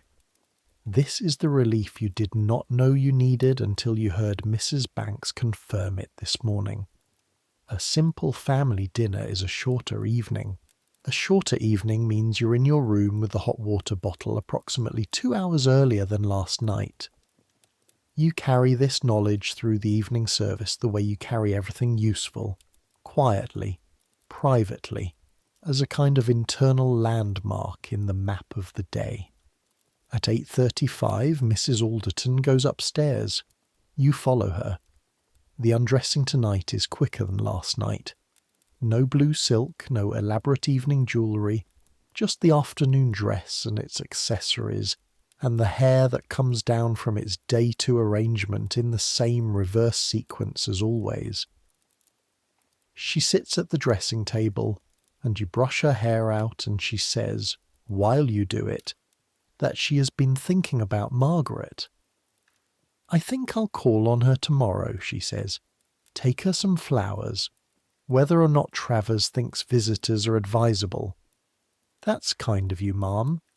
She's been alone for 3 weeks. A pause. Her husband means well. He's following the doctor's advice. But 3 weeks with no one to talk to and no books to read. She trails off. The reflection in the mirror finishes the thought for her. Yes, ma'am. I think, she says carefully in the tone she uses when she's thinking through something as she speaks it, that it is possible that Dr. Travers is not entirely, that perhaps not every element of his prescription is... She stops, starts again. I believe in science. I believe that doctors know what they're about. But something about a man telling a woman that she mustn't read because it will disturb her womb. She stops completely this time. You say nothing. The brush moves through her hair. Never mind, she says. 50 strokes. Yes, ma'am. You count them in your head. 43. 44. The strokes are even and regular, and the hair follows them smoothly. This is not nothing, what just happened in this dressing room. In the language available, with the words available, with the courage available within the constraints of what can be said between a mistress and her maid in 1882, she has just expressed a doubt, a specific, located doubt, about a specific, powerful institution. She has not finished the thought. She will probably not finish it tomorrow either, or next week. The thought will remain unfinished, will live in the space between the dressing table and the mirror, will not be written down anywhere, will pass without consequence into the past. But it was said, 48, 49, 50. Thank you, Hartley. Good night. Good night, Ma'am. You go upstairs to your room. The hot water bottle is on the range, warm. You carry it up. You undress in the dark. You get into bed and feel the warmth of it against your abdomen, and the cramping, which has been a steady 4 since mid-morning, begins its incremental diminishment. Day 2 is almost done. Outside the window the fog has cleared. You can see, through the small rectangle of glass, a sky that's almost clear. The stars that can survive the coal smoke and the gas lamps visible in clusters above the rooftops. November can do this, can give you 3 days of dense, suffocating fog, and then offer a sudden, clear, cold night as if in apology. The stars are very far away and very bright, the specific brightness of cold, clear night air. You think about Margaret in her darkened room. You think about Annie in the Bethnal Green boarding house, if she is still there, which she may not be. That was 2 years ago and people move. You think about the women of Whitechapel tonight, managing in whatever ways they have. You think about your mother's hands, the hot water bottle, the stars. The cramping is a 3. Sleep comes faster on day 2 than on day 1. Day 1 is the acute night, the night of management and wakefulness and counting the waves. Day 2, the body has adjusted, has accepted the situation, has settled into the working mode. The sleep that comes is deeper, steadier, the sleep of someone who has been fully upright and functional for 16 hours. You let it come, let it come. The stars are still there beyond the window. The city goes on below you. Its nighttime life, the last carriages and the footsteps on the pavement, and somewhere distant the sound of something that might be music or might be argument. This is London. It is often both. It all recedes. You sleep. Day 3 begins in almost light. The almost light of a clear November morning, coming through the window before the bells, a grey-white quality of early sky that is neither dark nor bright, but something in between. The sky in the process of becoming itself. You wake and lie still for a moment, cataloguing. The cramping is a 2. Maybe a 2.5 if you're being precise.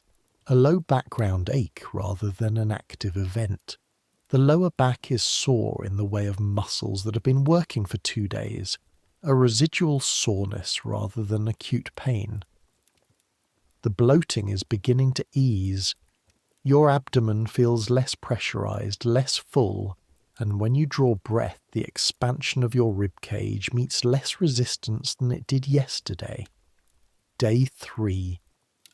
This is the day it becomes possible to almost forget for stretches of an hour or more that anything is happening. Not to forget completely. Never completely. The flannel strips in the tin box remind you. The careful management required when you move too quickly or bend too low. The slight extra care with certain motions. But forgetting in the way of day 1, where the cramping is the loudest thing in the room and every other experience of the day must negotiate with it. That kind of forgetting is available now. You dress with something that approaches normality. The corset is still the corset, but its pressing on your abdomen is no longer the specific misery of the last 2 mornings. It is simply the corset, the daily restriction, the thing you wear because you wear it. The morning routine passes. Mrs. Alderton's tea tray, the curtains, the bath, the dressing. You kneel beside the tub to test the water, and the kneeling cost you approximately nothing today. A minor observation rather than a small crisis. You notice this. You notice the noticing. There is something that arrives on day 3 every month that is not quite relief and not quite gratitude, but something adjacent to both.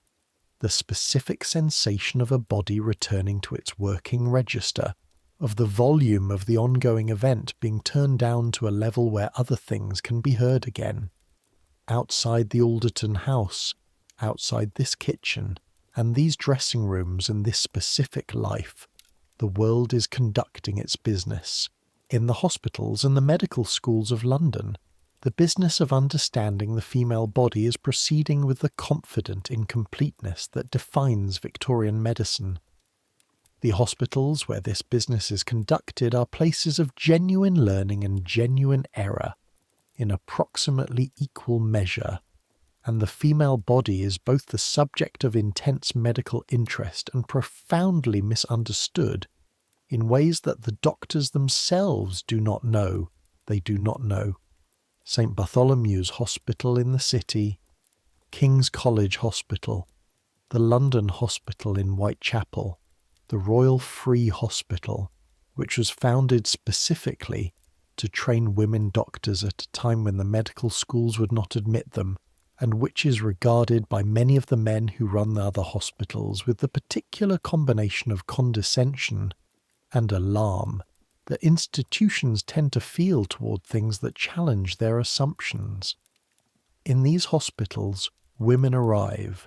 They arrive with a full spectrum of things that go wrong with female bodies, the acute and the chronic, the survivable and the not survivable, the properly understood and the catastrophically misunderstood. They arrive with conditions that have Victorian names that will be replaced by other names as understanding improves. They arrive with conditions that have no names yet at all, and they arrive, some of them, with what the doctors call uterine disorders, and what the doctors would call, in more polite company, female complaints, and what we would now call menstrual disorders, dysmenorrhea, menorrhagia, the conditions at the severe end of the spectrum, the conditions that take what you've been managing for 3 days and amplify it past the point where management alone is sufficient. The women who arrive at the hospitals with the conditions are entered into the casebooks.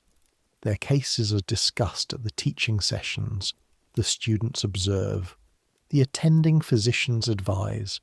The treatments that result from this process are the treatments of 1882: rest, tonics, galvanic therapy, bromides. In more severe cases, the surgical interventions that Victorian gynecology is developing with an enthusiasm that slightly exceeds its understanding.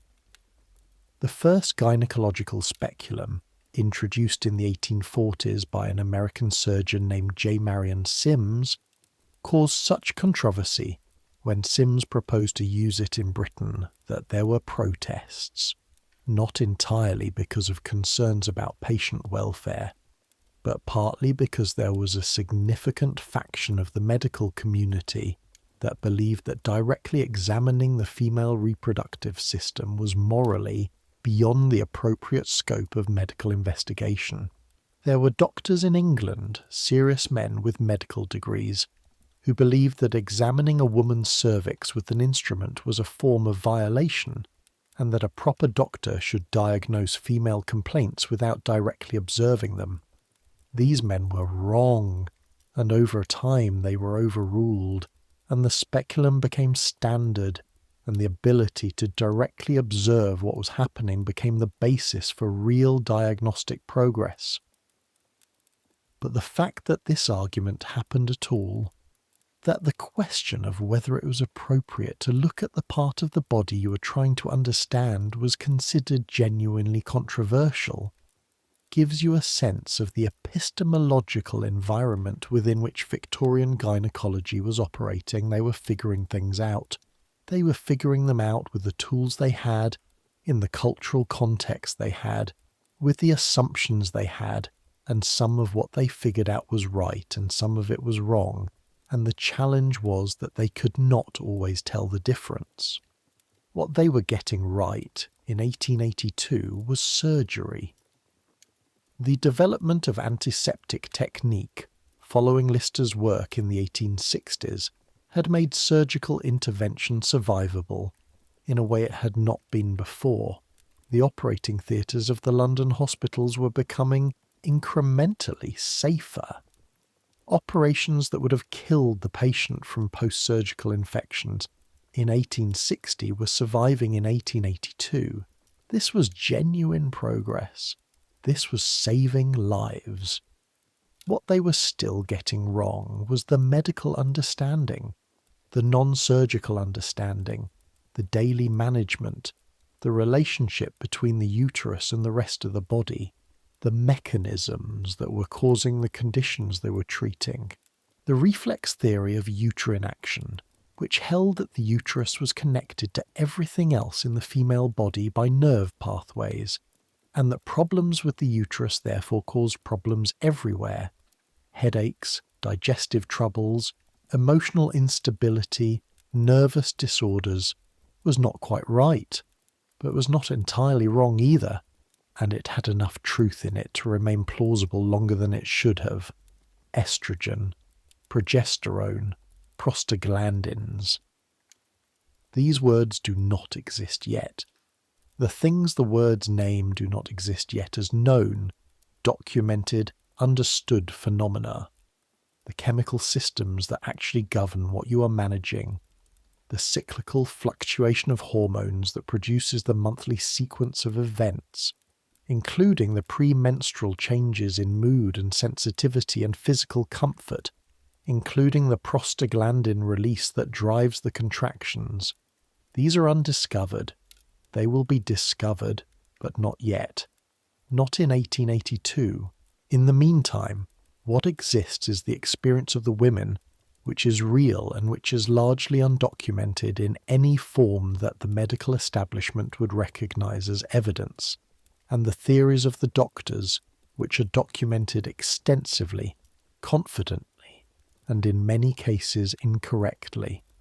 The gap between these two things, between the embodied knowledge and the official knowledge, is where Margaret is lying in her darkened room without her books. It is where you have been living for 9 years. You go about your day. It is Thursday, November the 9th. The fog has not returned. The sky is cold and clear, and the light through the windows of the Alderton house is the thin, watery light of a clear November day, which is different from the thick, filtered light of a foggy one, sharper and less kind to the brass that Jane has polished this morning, which is catching it and throwing it back in angles that make the hallway look slightly like a jeweller's window. Mrs. Alderton goes out in the late morning to call on Margaret. She takes flowers, white chrysanthemums, which the Alderton household orders from the florist on the high street at the beginning of each week. She takes a small book of poetry, which she has chosen from the drawing-room shelves with some care. She does not mention the book to anyone before she goes. You see the book in her hand as she goes out the front door, and you say nothing. This is courage in the language available. The house is quieter when Mrs. Alderton is out. The hum of its activity continues. Mrs. Banks in the kitchen, Jane with the cleaning, Elsie managing the laundry that arrives on Thursdays from the commercial laundress who deals with the household's heavier items. But the specific focus of the household on Mrs. Alderton's requirements is temporarily suspended, and into that suspension a different quality of time enters. Time that is not entirely filled. Time in which you complete your tasks at a pace slightly more your own than the household's. You use this time to do the mending that has accumulated through the week. A basket of small repairs, a button on a shirt belonging to Mr. Alderton, a torn hem on a petticoat of Mrs. Alderton's, a stocking that has run and needs darning. You sit in the dressing room with the basket and the light from the window, and your mending kit, and you work slowly, carefully, the needle moving through the fabric with the small, even stitches that this work requires. The cramping, this morning, is a 2. A 2 is almost nothing. A 2 is background. A 2 is the awareness that something is still in process without the process itself being the primary event of your existence. You darn the stocking with even care. You think, because you are alone and the work is automatic and you've been thinking about this on and off for 3 days now, since Mrs. Alderton first mentioned Margaret. You think about what it means to be a woman in 1882 and to exist in a body that does something that no one will discuss properly, that the medical establishment has studied incompletely, that the social order requires to be invisible, that the women around you manage collectively and in silence with the accumulated expertise of generations that leaves no written record. You think about what it means that Margaret, who has more access to medical care than you will ever have, is lying in a darkened room without books, while you, who have no access to medical care and no possibility of rest, are sitting in a dressing room darning a stocking and managing a 2.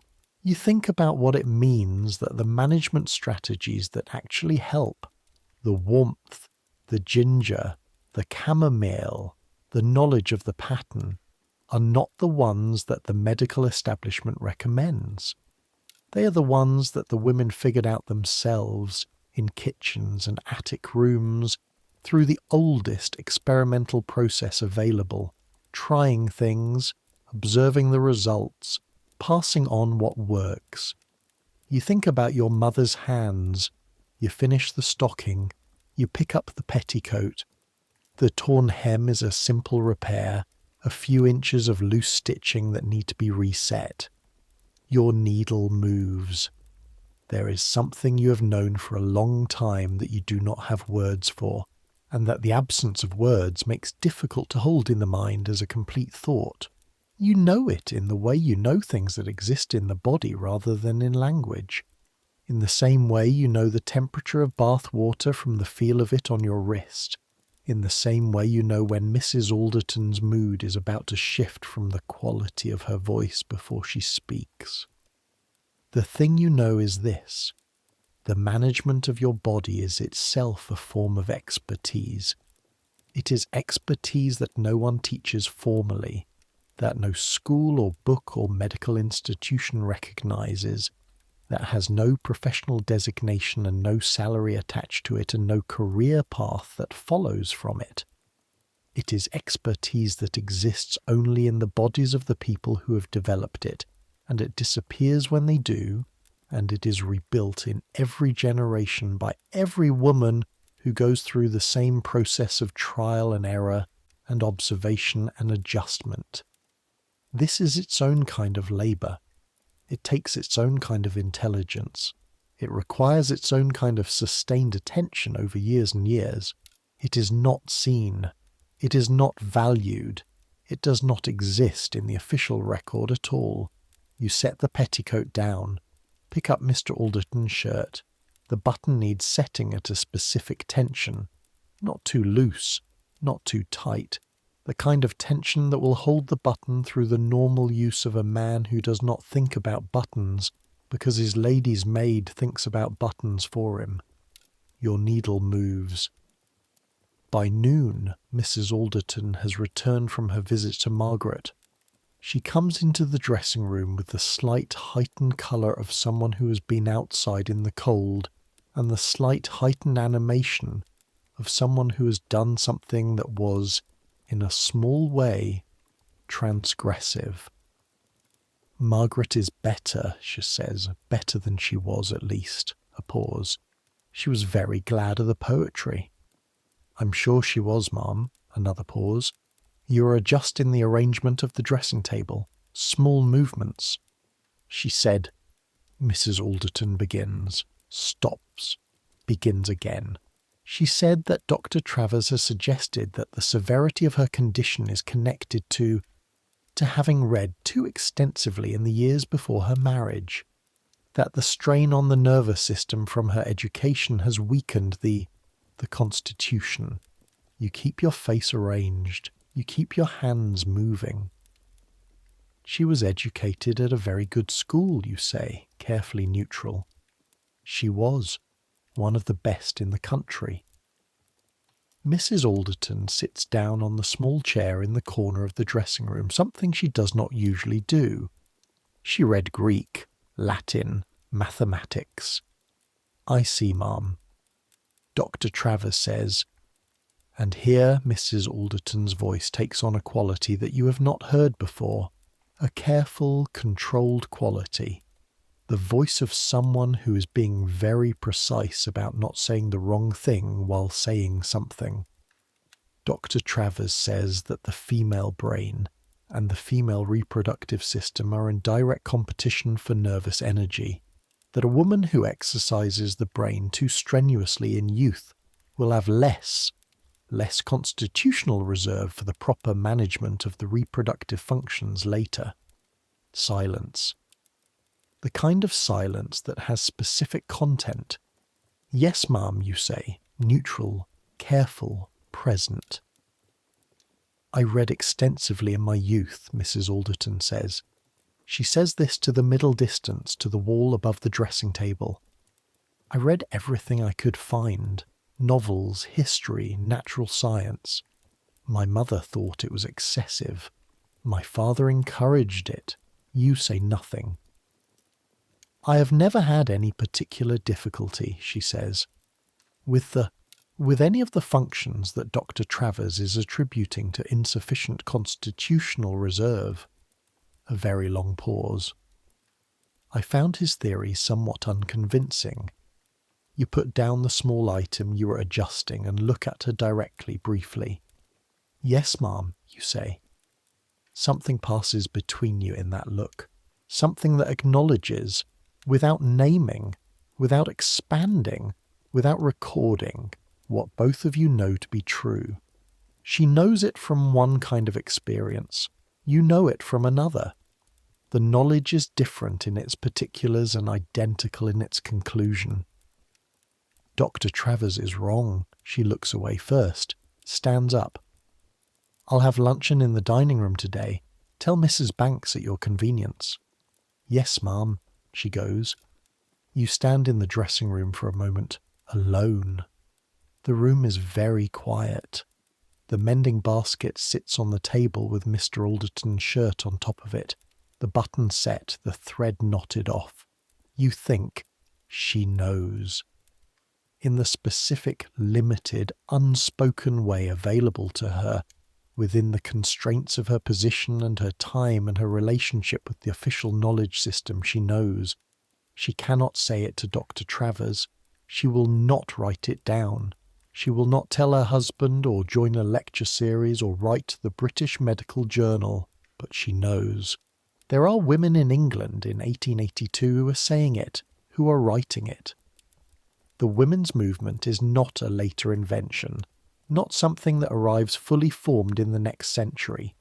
It is here, now, in 1882, in lecture halls and drawing rooms and pamphlets and the newly admitted female medical students at the London School of Medicine for Women, which was founded 9 years ago and which is, to the medical establishment, still more or less a provocation. Elizabeth Garrett Anderson. The first woman to qualify as a physician in Britain, who did it in 1865 by finding the one path through the system that had not yet been formally closed to women, and who has been working ever since to open the system to others.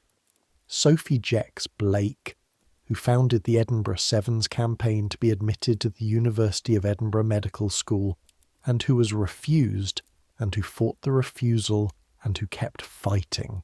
Frances Hoggan, who took her medical degree in Zurich because she could not take it in England, and who wrote from her position as a practicing physician on the specific medical needs of women with a specificity and accuracy that the male medical establishment still largely ignored. These women are real, alive, working in 1882. They are a small number, facing significant institutional resistance, and they are also the beginning of something that will change the entire architecture of the situation you are managing. They are moving toward the moment when the official knowledge and the embodied knowledge will begin, very slowly, to converge, when the language will be developed, when the mechanisms will be understood, when it will be possible to name what is happening in your body, in Margaret's body, in Annie's body, in the boarding house, in the bodies of the women at Bryant and May, with precision and accuracy rather than theory and convention. That moment is not today, but it's closer than it was 20 years ago, and it is further away than it will be 20 years from now. You go downstairs to tell Mrs. Banks about luncheon. The weeks pass as weeks do. The management cycle completes itself on day 6, right on schedule. The flannel strips no longer necessary, the tin box back under the bed, the cramping a zero, the bloating gone, the sensitivity of everything receded to normal. For approximately 12 days, your body belongs entirely to itself and to the work, and the work is simply the work, unencumbered. Then the days before begin again. You know them when they come. They arrive in the same order, the same sequence, with the reliability of a postal route. First the slight tenderness, the first day where something is coming. Then the headache at the base of your skull, the slight amplification of the world. Then the crying, or the wanting to cry, which is sometimes the same and sometimes different. Then the cramping in the night. You lie in your narrow bed on a Tuesday in early December and the church bells ring 3 and you are awake, and you think, here we are again, here we are again. You get up and go to the tin box and manage the situation and get back into bed and lie on your side with your knees pulled up and count the waves. This is the rhythm. This is the life. Not only this, this is not the whole of it. This is not the only thing you are. You're also the person who dresses Mrs. Alderton's hair with the hot tongs and knows the exact temperature by feel. You are the person who negotiated briefly and brilliantly through the look in the dressing room with your mistress's beginning of an understanding. You are the person who sits with chamomile tea on the back stairs and finds it adequate, finds it sufficient.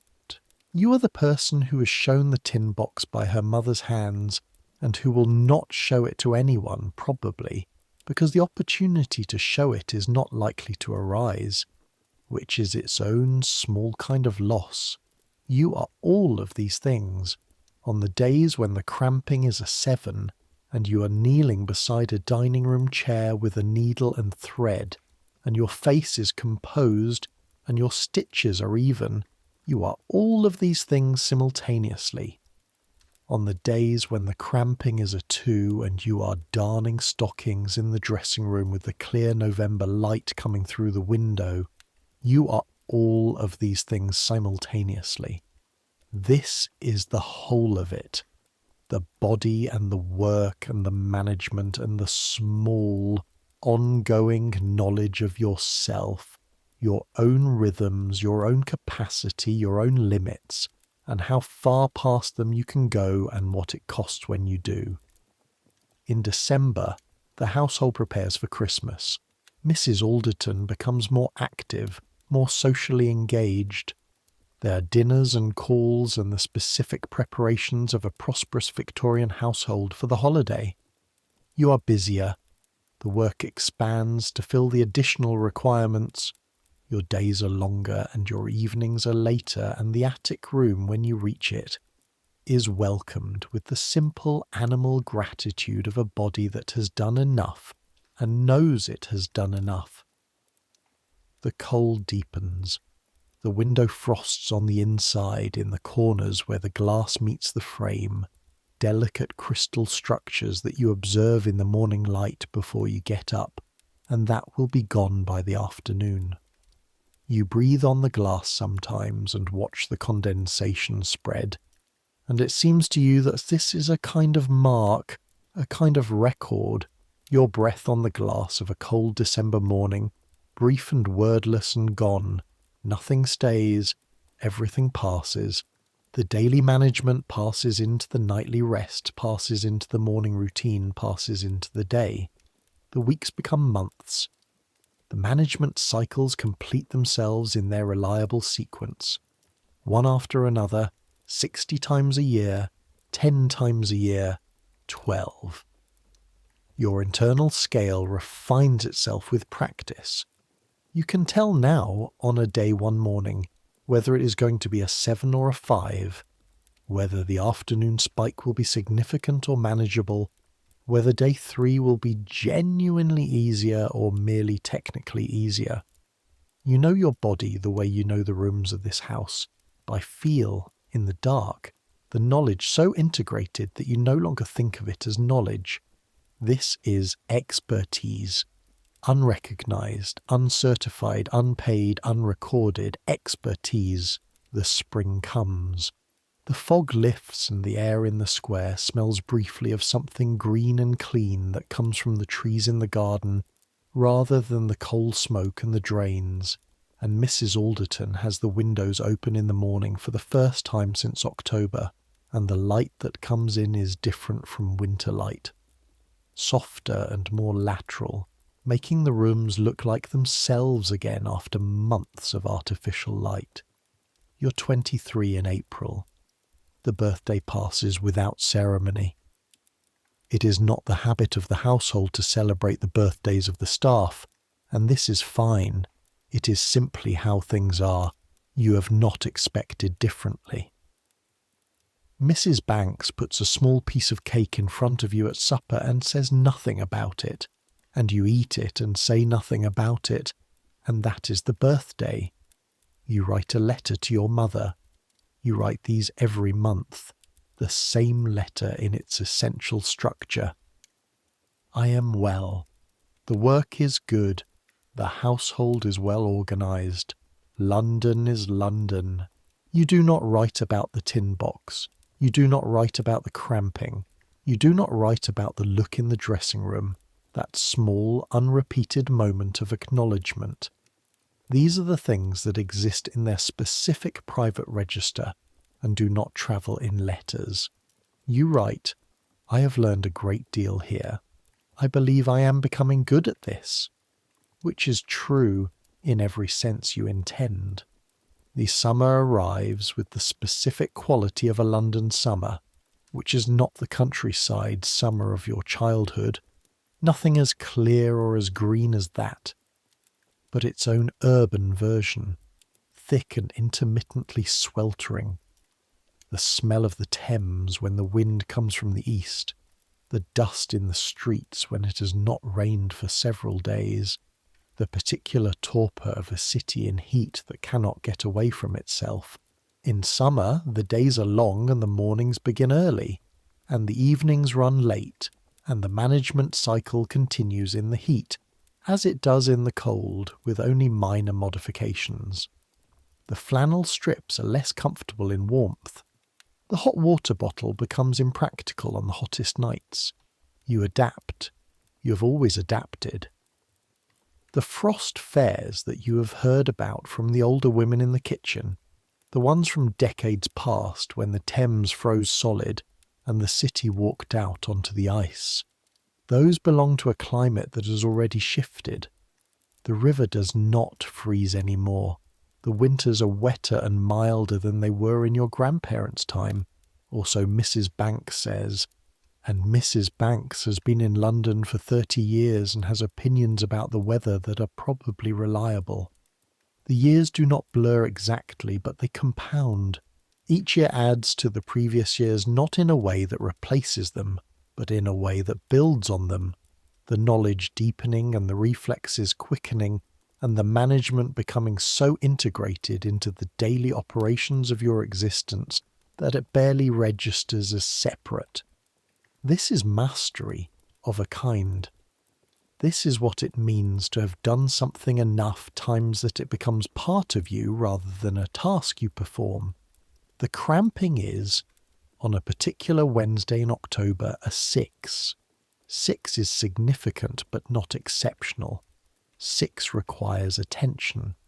6 requires the breathing techniques that you have refined over 11 years to a degree that would impress a practitioner of any formal method, if any formal method existed for this specific purpose, which it does not.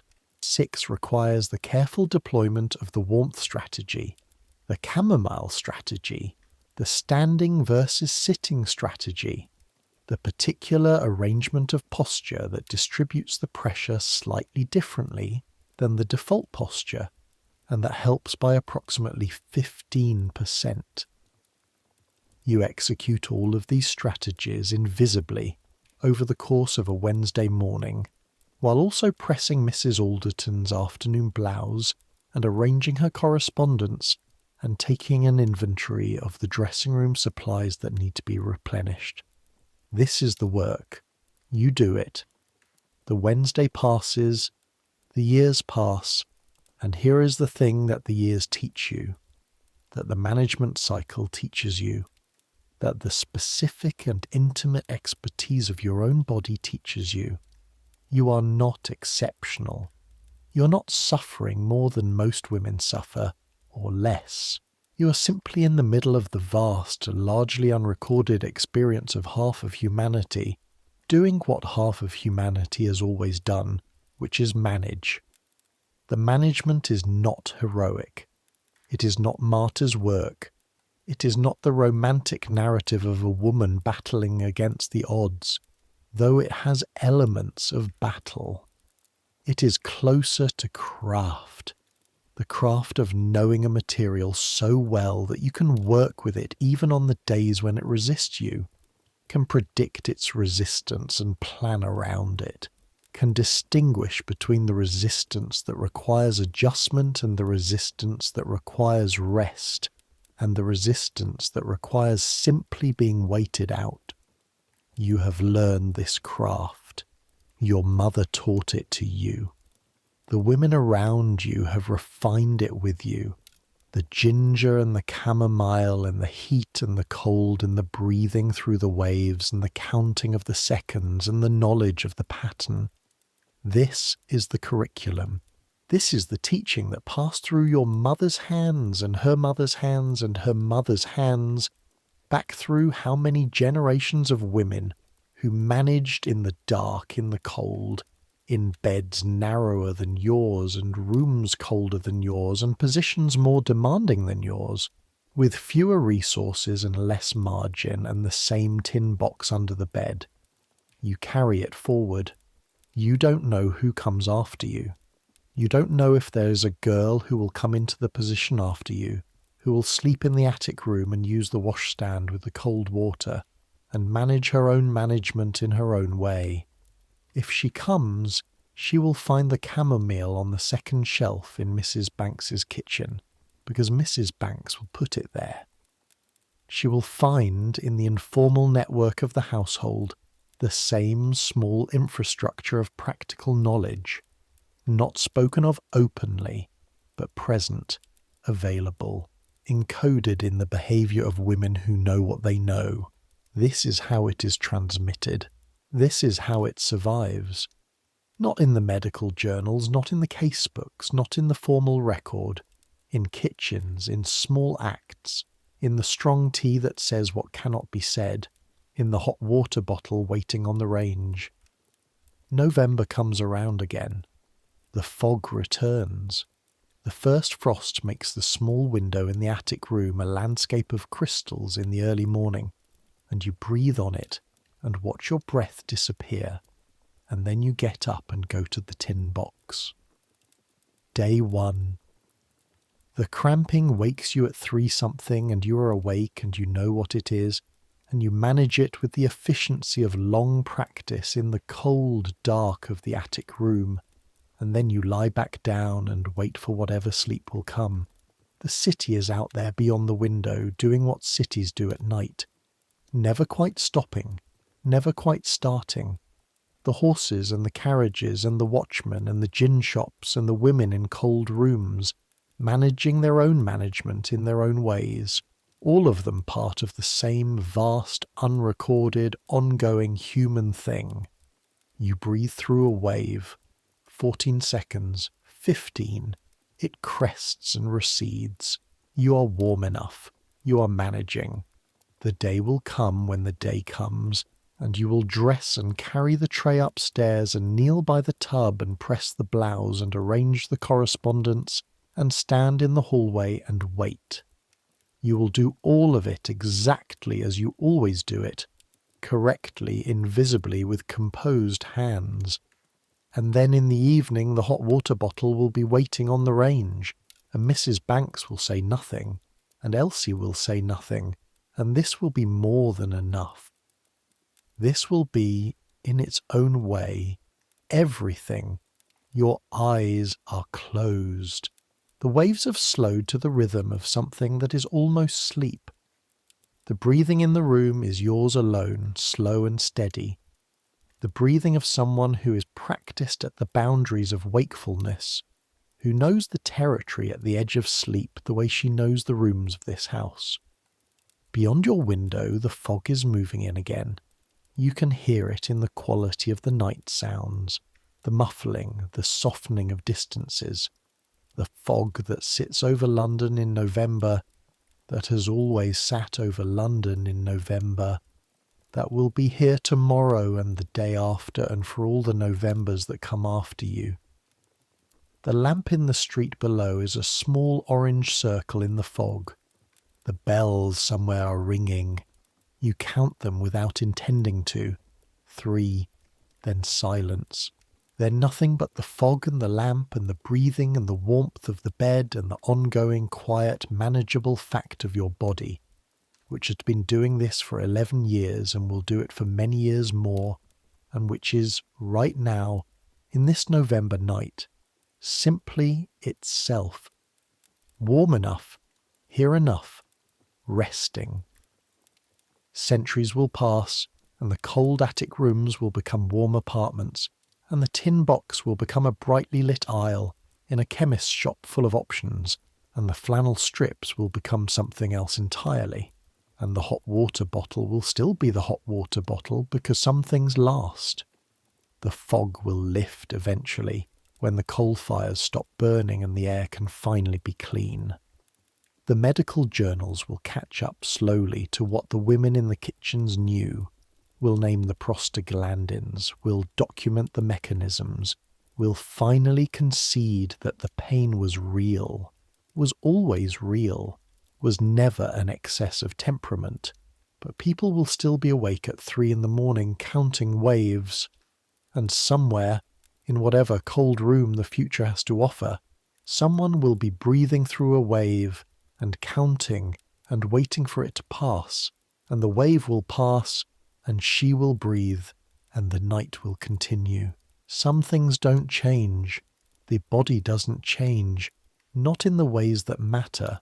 The management doesn't change. The hot water bottle on the range, left by someone who knows, for someone who knows, that doesn't change. Let it come.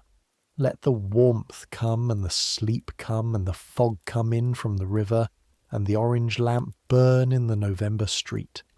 Let the bells ring when they ring. Let the day that is coming be a day that is coming and not a day that is here yet. You have done the day that is here. You have done it correctly. You have done it without complaint.